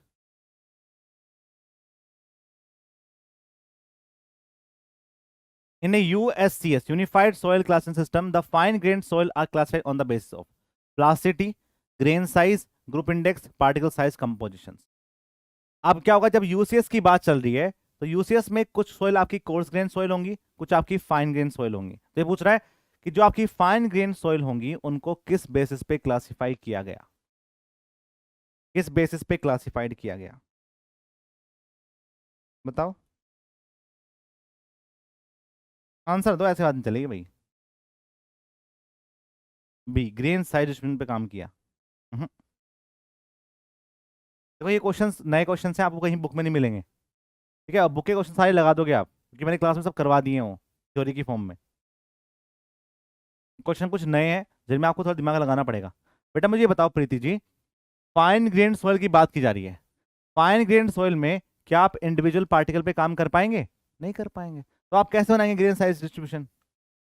grain size distribution आप नहीं बना पाएंगे, तो वहां पे आपको प्लास्टिक चार्ट यूज करना पड़ता है, जो आपके क्ले सॉइल सिल्ट के बारे में बताता है कि what are difference between them, कहाँ पे आपके पास सिल्ट है, कहाँ पे आपका क्ले है, ठीक है, इसके बारे में बताता है। तो कौन सा होगा? प्लास्टिक चार्ट को यूज करते हैं। नहीं नहीं, पार्टिकल साइज कंपोजिशन कुछ नहीं होता, हम जो बेसिकली यहाँ पे यूज करेंगे वो प्लास्टिक चार्ट को यूज करेंगे। ए लाइन कर्व लिखेंगे, ए लाइन जो आपने पढ़ी थी ना, I P equals to 0.73 liquid limit minus के 20, उस पर काम करता है, उस पर काम करता है। ठीक है, तो प्लास्टिक चार्ट पे यहाँ पे काम किया जाएगा। नेक्स्ट,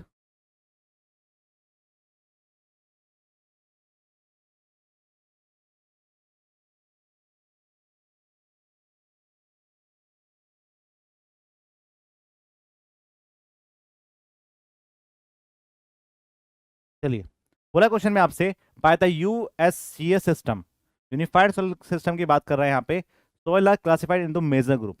मेजर ग्रुप में कितने मेजर ग्रुप होते हैं आपके पास सोइल को क्लासिफाई करने के?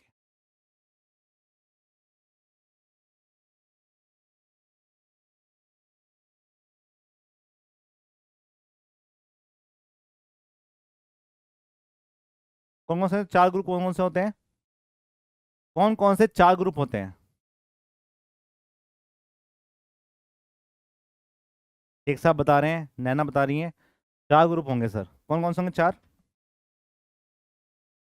बोलो भाई।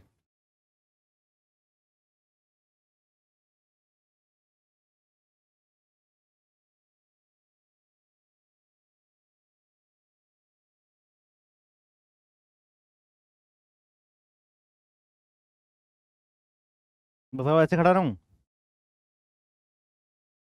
कोर्स ग्रेन, ठीक है, फाइन ग्रेन, और ऑर्गेनिक पीट। तो ऑर्गेनिक तो पीट ही हो गया ना बेटा, ऑर्गेनिक तो पीट ही हो गया। इन्होंने जो ग्रुप में क्लासिफाई किया, उन्होंने क्या बोला? इन्होंने बोला या तो ग्रेवल रहेगा, ग्रेवल होगा, या फिर आपका सैंड होगा, या आपका सिल्ट होगा, या आपका क्ले होगा, या फिर आपकी ऑर्गेनिक सॉइल होगी, ऑर्गेनिक सॉइल होगी। और जो पीट है, पीट उसको एक अलग ग्रुप में क्लासिफाइड किया, ऑर्गेनिक सॉइल को ओ से नोट किया और पीटी को पीटी से नोट किया, ठीक है। तो यदि आपसे पूछे कि soil classified into major group में, तो ये जो ग्रुप होता है इसको हम बोलते हैं course grain soil, coarse grain. इसको हम बोलते हैं fine grain soil, fine grand soil, ठीक है। ऑर्गेनिक का ऑर्गेनिक, और पीट को अलग से डिसाइड किया इन्होंने। तो क्या होता है, पीट आपका फुल्ली डिकम्पोज सॉइल होती है, जबकि ऑर्गेनिक में क्या होता है, फुल्ली भी आपके पास क्या होगा, फुल्ली भी आपके होती है, पार्शली भी होती है, आपको ध्यान रखना है। अब बात करेंगे soil classified into major groups कौन कौन से हैं। ग्रेवल सोइल के भी ग्रुप होते हैं, ग्रुप होते हैं क्या, और सैंड के भी ग्रुप होंगे, सिल्ट के भी ग्रुप होंगे, और आपके क्ले के भी ग्रुप होंगे। तो यदि मैं इन सबको मिला के बोलूं तो ग्रेवल के दो हो गए, ये आपके दो हो गए, एक एक, कितना हो गया ये, दो और दो चार पांच छह, तो छह ग्रुप में क्लासिफाई किया। क्यों, कि कल को आपके पास जब ग्रेवल आएगा तो वेल ग्रेडेड ग्रेवल आएगा, पुअरली ग्रेडेड ग्रेवल आएगा। कल को आपके पास जब सैंड आएगा तो वो भी ऐसे आएगा, और पुअरली ग्रेडेड सैंड आएगा। तो इन सबके सब ग्रुप बनेंगे बहुत सारे। तो बेसिकली आपके छह ग्रुप में क्लासिफाई किया गया है। हम जब बोले थे ना सफिक्स की प्रेफिक्स की बात करे थे, तो बेसिकली कितनी टाइप की सोइल थी वहां पे, छह टाइप की सोइल थे, तो छह ग्रुप बनेंगे। और इनमें भी अलग लो कंप्रेसिबिलिटी, हाई कंप्रेसिबिलिटी, बहुत तरह के बन जाते हैं यहाँ पे। कुल मिला के कितने बनेंगे, 15 बन जाएंगे। तो छह ग्रुप में यहाँ पे क्लासिफाई किया गया। नेक्स्ट करिए।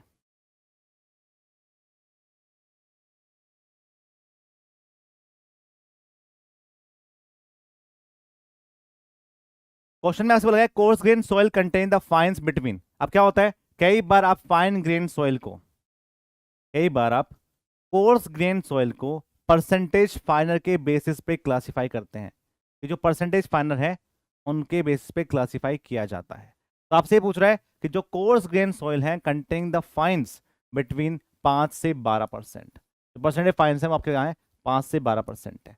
आर डेजिनेटेड बाय, किस सिंबल से इसको डेजिनेट किया जाएगा। कल ही पढ़ाया था मैंने आपको, मतलब प्रीवियस क्लास में पढ़ाया गया था आपको।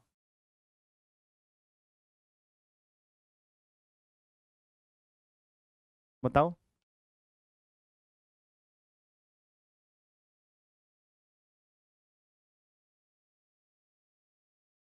बोलो भाई। अब बोलते नहीं है बालक, इन बालों का मैं क्या करूं। मैंने आपको बताया था कि जब 5 से 12% के बीच में होगा तो आपके ड्यूल सिंबल बनेंगे ना, ड्यूल सिंबल बनेंगे, ड्यूल सिंबल पे काम किया जाएगा। और जब ड्यूल सिंबल पे काम किया जाएगा तो बनेगी तो आपके पास क्या, ग्रेवल और सैंड ही बनेगी। तो सिल्ट तो भाई, क्ले और सिल्टी सोइल तो बनेगी नहीं, क्योंकि क्या है परसेंटेज फाइनल काफी कम है, 5 से 12% के बीच में ही है। बनेगा तो ग्रेवल और सैंड ही, लेकिन छह ग्रुप बन जाएंगे उसके। सिल्ट हो गया, क्ले का हो गया, फिर आपके पास क्या हो गई, साथ में आपकी वेल ग्रेड हो गया, पुअरली ग्रेड हो गया। तो यहाँ पे छह ग्रुप में, बेसिकली छह नहीं 8 ग्रुप में, 8 ग्रुप में क्लासिफाई करता है। एट एट ग्रुप में क्या होते हैं, इसके ड्यूल सिंबल बन जाते हैं, 8 टाइप के। कौन सा क्या होगा, यहाँ पे आंसर हो जाएगा ए। ए इसका आंसर फॉर दिस। पढ़ना रहे तुम घर बैठ के, फिर तुम क्या होगा मेरे नंबर ना आ रहो। क्यों भाई, तुम्हारी पिटाई हो जाएगी फिर तुम्हारी सबकी, तुम सबका नंबर चाहिए मुझे। पढ़ लो इसलिए ढंग से, क्वेश्चन से पता चला है कि कितना पढ़ रहे हैं। शायद थ्योरी पढ़ा दी फिर भी तुमसे क्वेश्चन ना हो रहे, बताओ क्या करूं अब मैं। चलिए क्वेश्चन नंबर नेक्स्ट करेंगे। द ISCS, ये UCS नहीं है, ये इंडियन स्टैंडर्ड है। It is a Indian standard, Indian standard soil classification system. Indian standard soil classification system की बात की जा रही है, Indian standard soil classification system. तो ये आपका 12 ग्रुप में, 15 ग्रुप में, 18 ग्रुप में, या फिर 16 ग्रुप में इसको क्लासिफाई किया गया, बताइए।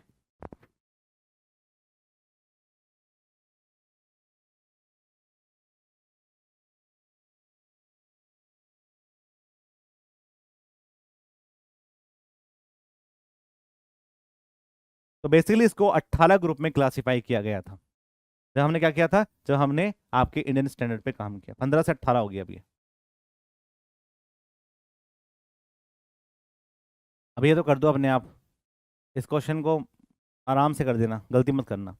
Laboratory classification of fine grain soil is done with the help of plastic chart, textural classification chart, Kozeny graphical method, none of above. हम पढ़ेंगे अभी कोजन क्या होता है, ठीक है, कोजन हम पढ़ेंगे अभी आगे।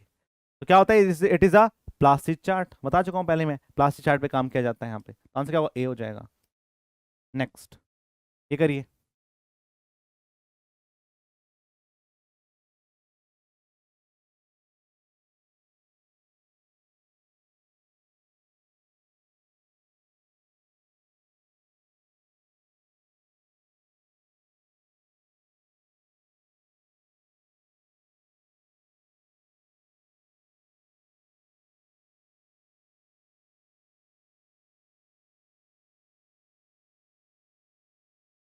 बोलिए, A line is a unified classification system table has a equations of. यदि आप ए लाइन की क्लासिफिकेशन करेंगे तो उसमें जो ए लाइन को हम डिस्क्राइब करते हैं कि I P equals to liquid mass के 20। आंसर क्या होगा? तो आपको पता है ए लाइन की इक्वेशन क्या होती है?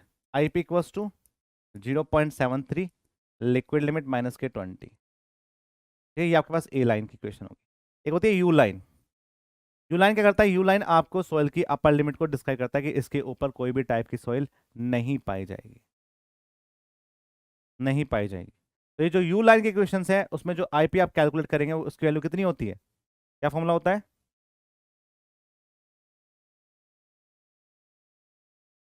बोलो। 0.9 लिक्विड लिमिट माइनस के 8।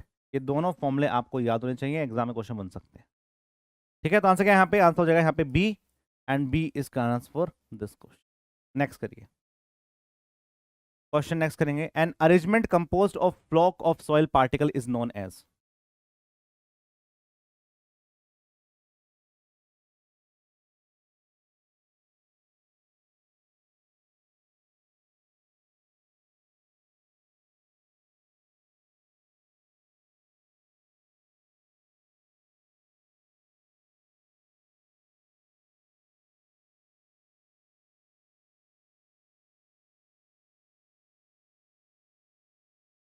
ठीक है, a arrangement composed of flocs of soil particles is known as disperse structure, cohesive matrix structure, honeycomb, या फिर फ्लॉक्युलेंट स्ट्रक्चर। फ्लॉक्युलेंट स्ट्रक्चर के अंदर क्या फ्लॉक्स बनते हैं? फ्लॉक्स क्या होता है? फ्लॉक्स बताइए।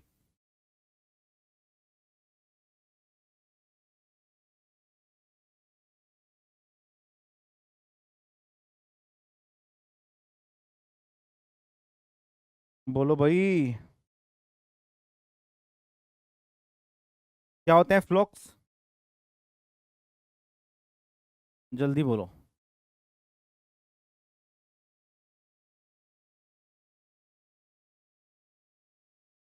सर नहीं सर, पार्टिकल एक ग्रुप में आ जाए, तो यही सर कि पार्टिकल एक ग्रुप में आ जाए। और कोई?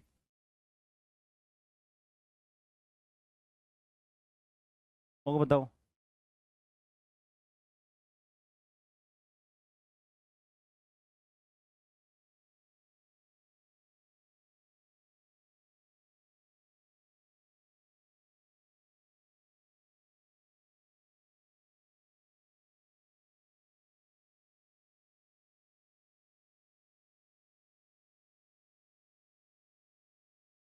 ग्रुप में पार्टिकल्स नहीं सर, पार्टिकल हाँ। देखो, फ्लक्स का मतलब क्या होता है कि डिफरेंट टाइप के जो पार्टिकल्स हैं उनको एक साथ बॉन्ड किया जा सके, that is called the floc particles. तो जो फ्लॉकिंग होती है वो फ्लॉकुलेट स्ट्रक्चर के अंदर पाई जाती है। ये जो आंसर होगा वो डी होगा।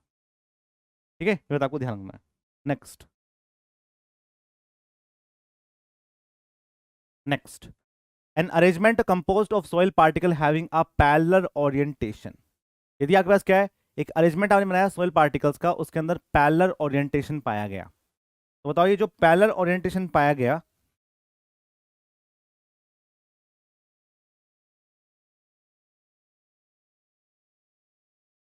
ये जो आपका पैरेलल ओरिएंटेशन पाया गया वो किस टाइप की सॉइल के अंदर पाया जाता है? देखो, एक ओरिएंटेशन तो ये है,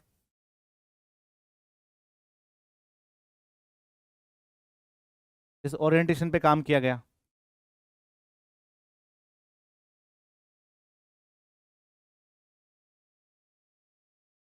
ऐसा ओरिएंटेशन तो बोलते हैं, इसको हम बोल देते हैं क्या? This is not parallel orientation, it is edge to face orientation. Edge to face orientation है ये, फेस ओरिएंटेशन।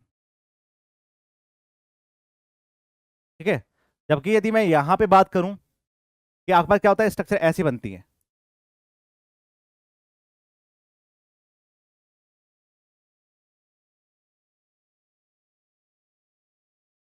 इसको क्या बोलते हैं? इसको हम बोल देते हैं face to face orientation.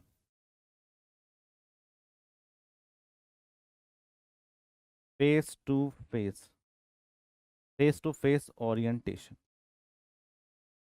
Face to face orient, face to face orientation इसको हम बोलते हैं। अब इसको जो हम फेस टू फेस ओरिएंटेशन बोलेंगे, ये क्या होगा मेरे पास, ये क्या आपका पैरेलल ओरिएंटेशन नहीं है, पार्टिकल आपके पैरेलल फॉर्म में लगे नहीं लगे, that is called the parallel orientation. ठीक है, इसलिए हम इसको बोलते हैं, इसी को हम पैरेलल ओरिएंटेशन के नाम से जानते हैं। ए इसका answer for this question. Next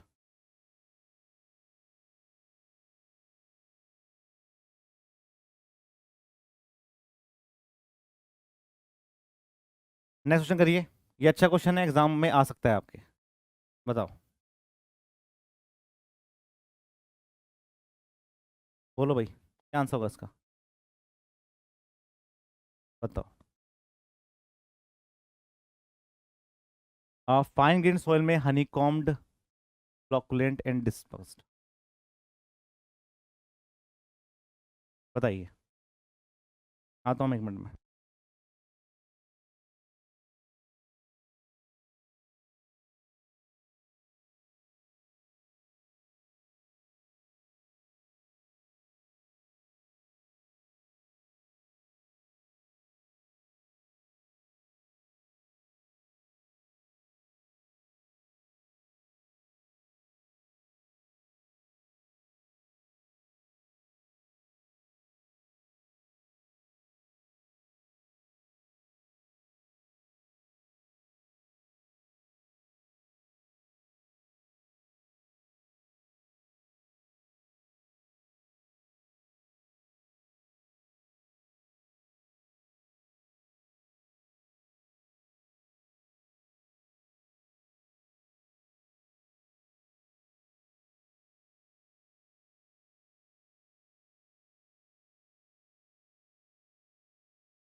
बताइए आंसर। फाइन ग्रेन सॉइल, सही बात है। देखो, जो फाइन ग्रेन सॉइल होती है उसके अंदर हनी कॉम्बिंग हो सकती है, क्योंकि देखो क्या होता है, जो आपके सिल्ट पार्टिकल्स है ना, जो आपके सिल्ट पार्टिकल्स हैं, वो भी आपके पास क्या आते हैं, फाइन ग्रेन में ही आ जाते हैं, फाइन ग्रेन में ही आ जाते हैं। और क्ले पार्टिकल्स तो है ही, तो सिल्ट पार्टिकल्स के अंदर क्या हो सकता है, सिल्ट पार्टिकल्स के अंदर हनी कॉम्बिंग हो सकती है, हनी कॉम्बिंग हो सकती है। और क्ले पार्टिकल्स के अंदर क्या होगा, क्ले पार्टिकल्स के अंदर फ्लोकुलेट एंड डिस्पर्स हो सकती है, फ्लोकुलेटेड एंड डिस्पर्स स्ट्रक्चर हो सकती है।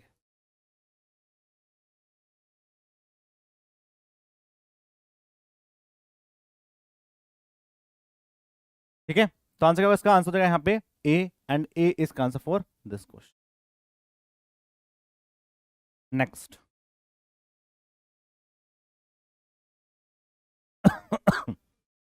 नेक्स्ट क्वेश्चन करिए sir, liquid limit and sand and gravel में सेम कैसे होता है। बेटा लिक्विड लिमिट कहाँ पे चेक कर सकते हो आप, बताओ मुझे, बताओ ना मुझे, कहाँ पे चेक कर सकते हैं लिक्विड लिमिट, जहाँ पे पानी रिटेन हो ना, यहाँ पानी रिटेन ही नहीं होता, हम कैसे इसको बोल सकते हैं कि लिक्विड लिमिट अलग अलग हो सकती है, इसलिए हम दोनों को सेम मान लेते हैं। ठीक है,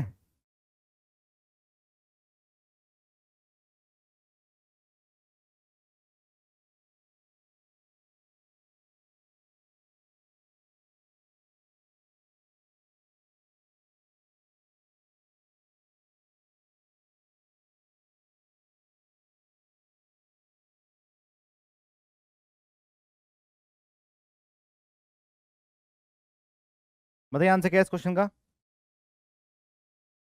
बोला आपसे, there are the fundamental building blocks for the clay minerals structure, क्या क्वेश्चन पूछना चाह रहा है ये, पूछना क्या चाह रहा है ये बताओ पहले मुझे। ये क्वेश्चन ऐसा है कि यदि घुमाएगा तो इससे ज्यादा नहीं घुमा पाएगा क्वेश्चन। कौन कौन से,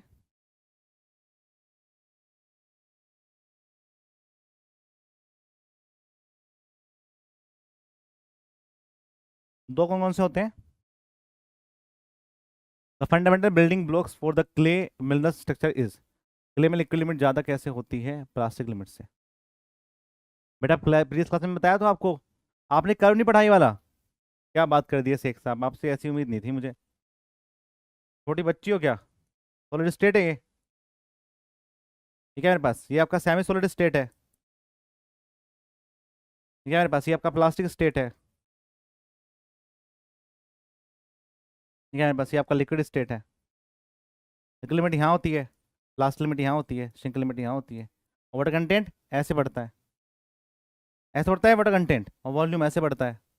अब बताओ कौन सा बड़ा है यहाँ पे, ये बड़ा है ये बड़ा है? ठीक है, तो क्लास पहले करो फिर पूछो सवाल। अब बताओ आंसर क्या है इस क्वेश्चन का जो मैंने यहाँ पे पूछा है आपसे।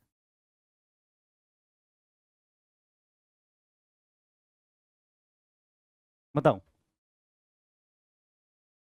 बोलो जरा ध्यान से। There are the fundamentals that are the dash fundamental building blocks for the clay minerals structure. Clay mineral structure के लिए कौन कौन सी यहाँ पे मेरे पास शेप पाई जा सकती है, बिल्डिंग ब्लॉक्स पाए जा सकते हैं इसके लिए क्ले मिनरल्स के केस में? तो यदि आप फंडामेंटल बिल्डिंग ब्लॉक्स की बात करेंगे तो बेसिकली दो टाइप की स्ट्रक्चर बनाई जाती है। बिल्कुल सही बताया नाना ने, फ्लॉकुलेट होगा या फिर डिस्पर्स होगा। वो क्या है मेरे पास, वही आपके बिल्डिंग ब्लॉक्स में यूज होती है। या तो स्ट्रक्चर आपकी फ्लॉकुलेट होगी या तो इस पर आपकी डिस्पर्स होगी। अब उसमें क्ले मिनरल्स आपके हो सकते हैं कोई भी हो, कैलनाइट हो, इनलाइट हो, या फिर आपके पास मोंटमोनाइट हो। लेकिन जो बिल्डिंग ब्लॉक्स बनेंगे वो दो ही टाइप के बनेंगे, या तो फ्लॉकुलेट या फिर disperse. Next, thickness of each sheet in the montmorillonite clay minerals. जो आप मोंटमोनाइट क्ले मिनरल्स को पढ़ते हैं उसमें जो आपके पास शीट होती है उसकी थिकनेस कितनी होगी? ये पढ़ाया था मैंने आपको। 2:1 पे काम करता है ना अपन लोग। क्या होता है थिकनेस?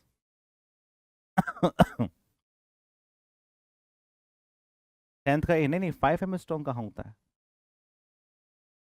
5 mm स्ट्रॉन्ग, अच्छा 10 m स्ट्रॉन्ग लगा रहे हैं। ओके ओके ओके, मैं सोचा 10th का ए, सी इसका answer for this question. Next, ये करिए।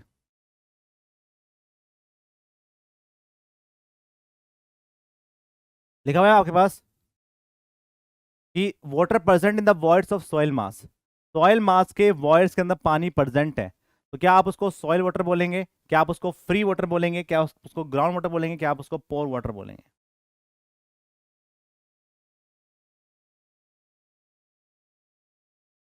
डी। तो क्या होता है, मेरे पास क्या है, ये आपके सॉइल सॉलिड पार्टिकल्स हैं।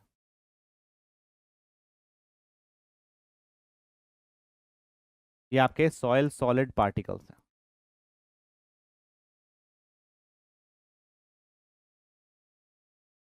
ये आपके सॉइल सॉलिड पार्टिकल्स हैं। इसके बीच में जो ये वॉइड्स बचे हुए हैं आपके पास, इन वॉइड्स में पानी भरा होता है।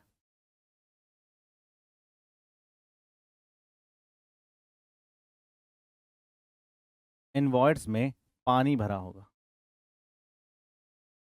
इन वॉइड्स में पानी भरा होता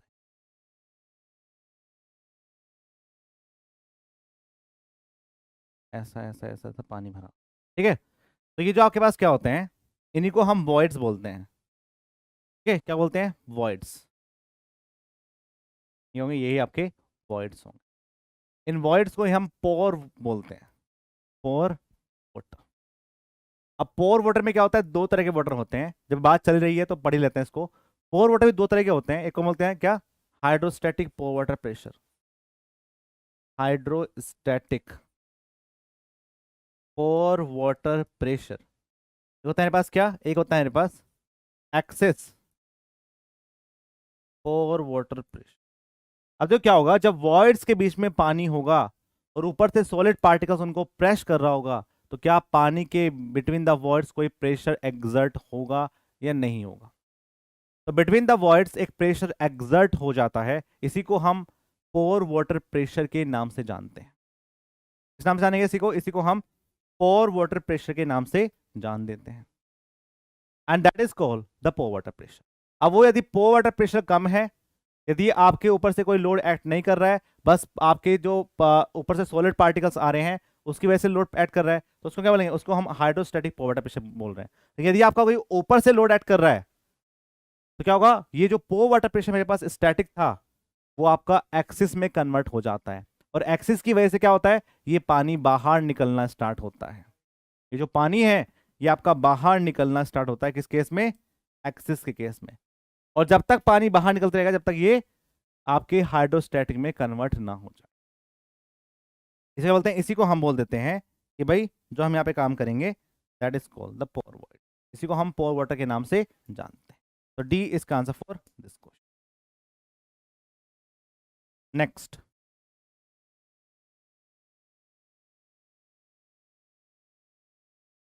नेक्स्ट क्वेश्चन करेंगे। अब आपने बहुत सारा पानी तो पढ़ ही लिया, यहाँ पे ग्रेविटी पानी, बहुत सारा पानी भी लिखा है यहाँ पे क्या, hygroscopic water is affected by which the following factor. Hygroscopic पानी क्या होता है, जो आपके सॉइल पार्टिकल्स के सरफेस पे चिपक जाता है, that is called the hygroscopic पानी। तो जो हाइग्रोस्कोपिक वाटर होता है वो is affected by which the following, क्या ये ग्रेविटी वाटर से अफेक्ट होगा, क्या ये आपके कैपिलरी फोर्स से अफेक्ट होगा, all of the mention, none of these. बताइए आंसर क्या है इसका, कोई चॉइस ही नहीं है आपके पास, मतलब या तो ऑल ऑफ द अबव लगाओ या फिर नन ऑफ द दीज लगाओ। ठीक है, तो हाइग्रोस्कोपिक वाटर्स मेरे पास क्या होता है, एटमॉस्फेयर की कंडीशंस की वजह से होता है कि आपके एटमॉस्फेयर में मॉइस्चर है, और वो मॉइस्चर्स क्या हुई, ह्यूमिडिटी की वजह से आपकी सरफेस पे चिपक गई। तो यहाँ पे क्या होगा, यहाँ पे ना तो ग्रेविटी पानी काम करता है ना कैपिलरी फोर्स काम करेगा, इन दोनों में से कोई भी फोर्स यहाँ पे काम नहीं करता है, तो आंसर क्या होगा, नन ऑफ दीज होगा। डी इज का answer for this question. Next, चलिए यहाँ पे खत्म होता है आपके पास क्या, क्ले मिनरल्स। क्ले मिनरल्स आपका खत्म हो जाता है और हमने सारे क्वेश्चन लगा लिए हैं सॉइल क्लासिफिकेशन ऑफ सॉइल के, और साथ में क्या किसके लगाए हैं, साथ में लगाए हैं हमने आपके क्ले मिनरल्स। अब जो टॉपिक है वो मैं अभी स्टार्ट करूँगा तो खत्म नहीं होगा, कल हम पढ़ेंगे क्या, कॉम्पैक्शन।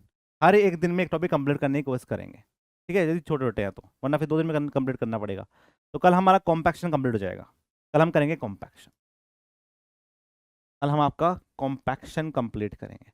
और सैटरडे को ना जितना पढ़ा है अब तक उसके गेट, उसके एसएससी के, एसएससी जेई के एंड ईएससी के पीवाई के क्वेश्चन लगाएंगे, पीवाई के क्वेश्चंस लगाएंगे दोनों, ठीक है। 1 मिनट रुकेंगे।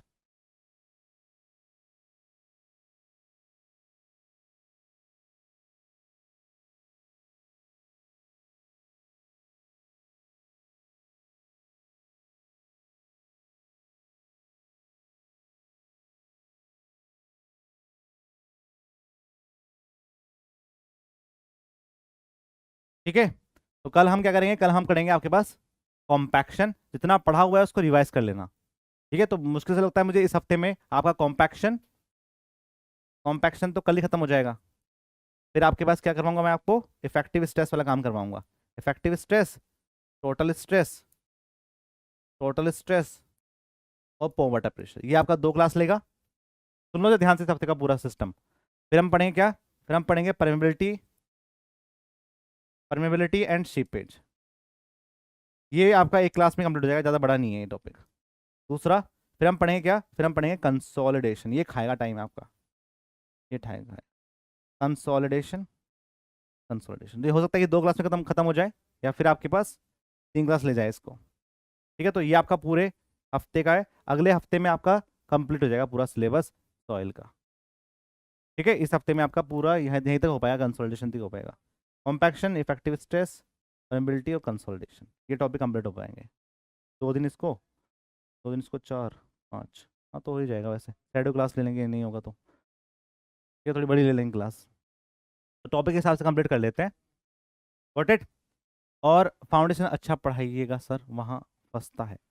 अरे फाउंडेशन, फाउंडेशन, फाउंडेशन तो मैं पढ़ाऊंगा ना, ये तो इस हफ्ते का है, इस हफ्ते का है ये बेटा। इसके आगे आएंगे, शीयर स्ट्रेंथ ऑफ सॉइल भी आएगा, सब कुछ आएगा, अभी तो सुख तो जाओ। क्या मैं अच्छा नहीं पढ़ा रहा तुम्हें, अब ऐसा कह के तुम मेरा दिल तोड़ देते हो, बताओ। सर अच्छा पढ़ाइएगा फाउंडेशन, मतलब यहाँ जो चल रहा है उसका मतलब ये है इनडायरेक्टली कि मेरी जो रीजनिंग है वो थोड़ी सी अच्छी है, मतलब ये जो अब तक चल रहा है वो सब ऐसे चल रहा है, लल्लू पंजू पढ़ रहे हैं हम बस अभी तक, ऐसा हो रहा है क्या।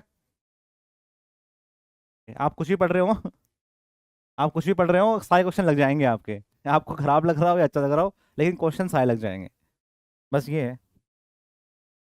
नहीं छोड़ेंगे नहीं, हम छोड़ते नहीं है, ठीक है, छोड़ेंगे नहीं, फाउंडेशन छोड़ते नहीं है, अच्छे से पढ़ाएंगे, ठीक है, पूरा सारे टेस्ट पेस्ट ढंग से पढ़ेंगे, ओके। चलिए फिर मिलते हैं फिर, और बिल्डिंग मटेरियल में हम कर ही रहे हैं अभी यूट्यूब पे, तो आप साथ साथ कर रहे हैं ना यूट्यूब पे, हम यूट्यूब पे तुम करते रहो साथ साथ। आज हम वहाँ पे कॉन्क्रीट टेक्नोलॉजी स्टार्ट करेंगे, तो उसको आप रिवाइज के फॉर्म में कर लीजिए, वैसे तो आपके कोर्स के अंदर भी होगी वो चीज़ें, लेकिन अभी आपके पास टाइम बच रहा है तो कर लीजिए वहाँ पे। तो हम 1 घंटा रात रात को पढ़ते हैं वो रोज बिल्डिंग मटेरियल, तो उसको पढ़ लेना आप। जैसे आपका सीमेंट, बहुत सारी चीज़ें आपको याद हो गई वहाँ पे, ऐसे आपका आज कौन की टेक्नोलॉजी चलेगा, कौन की टेक्नोलॉजी को भी आप रिवाइज कर लेना। ठीक है, चलिए इसका पीडीएफ मैं डलवा देता हूँ, और मिलते हैं फिर कल सुबह 10 बजे, और करेंगे वहाँ पे कॉम्पैक्शन कंप्लीट। ठीक है, क्वेश्चन भी लगाएंगे साथ में। तब तक के, और मुझे ये बात बता दो बस, अभी आरसीसी पढ़ना है आपको, उजय सर से नहीं पढ़ना है। लास्ट पूछ रहा हूँ, लास्ट एंड फाइनल। फिर नहीं तो इस महीने अप्रैल अप्रैल में आपकी पूरी क्लास सिर्फ सॉइल की चलेगी।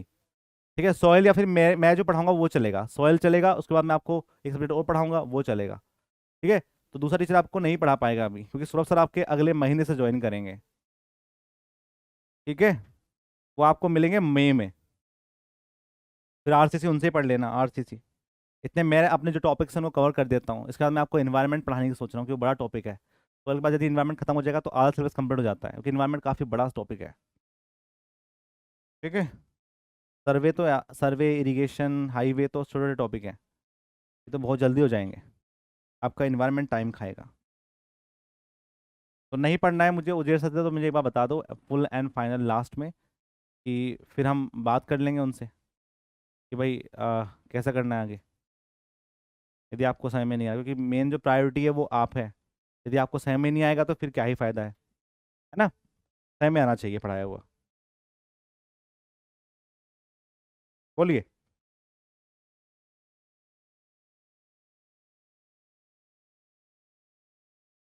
बोलो भाई।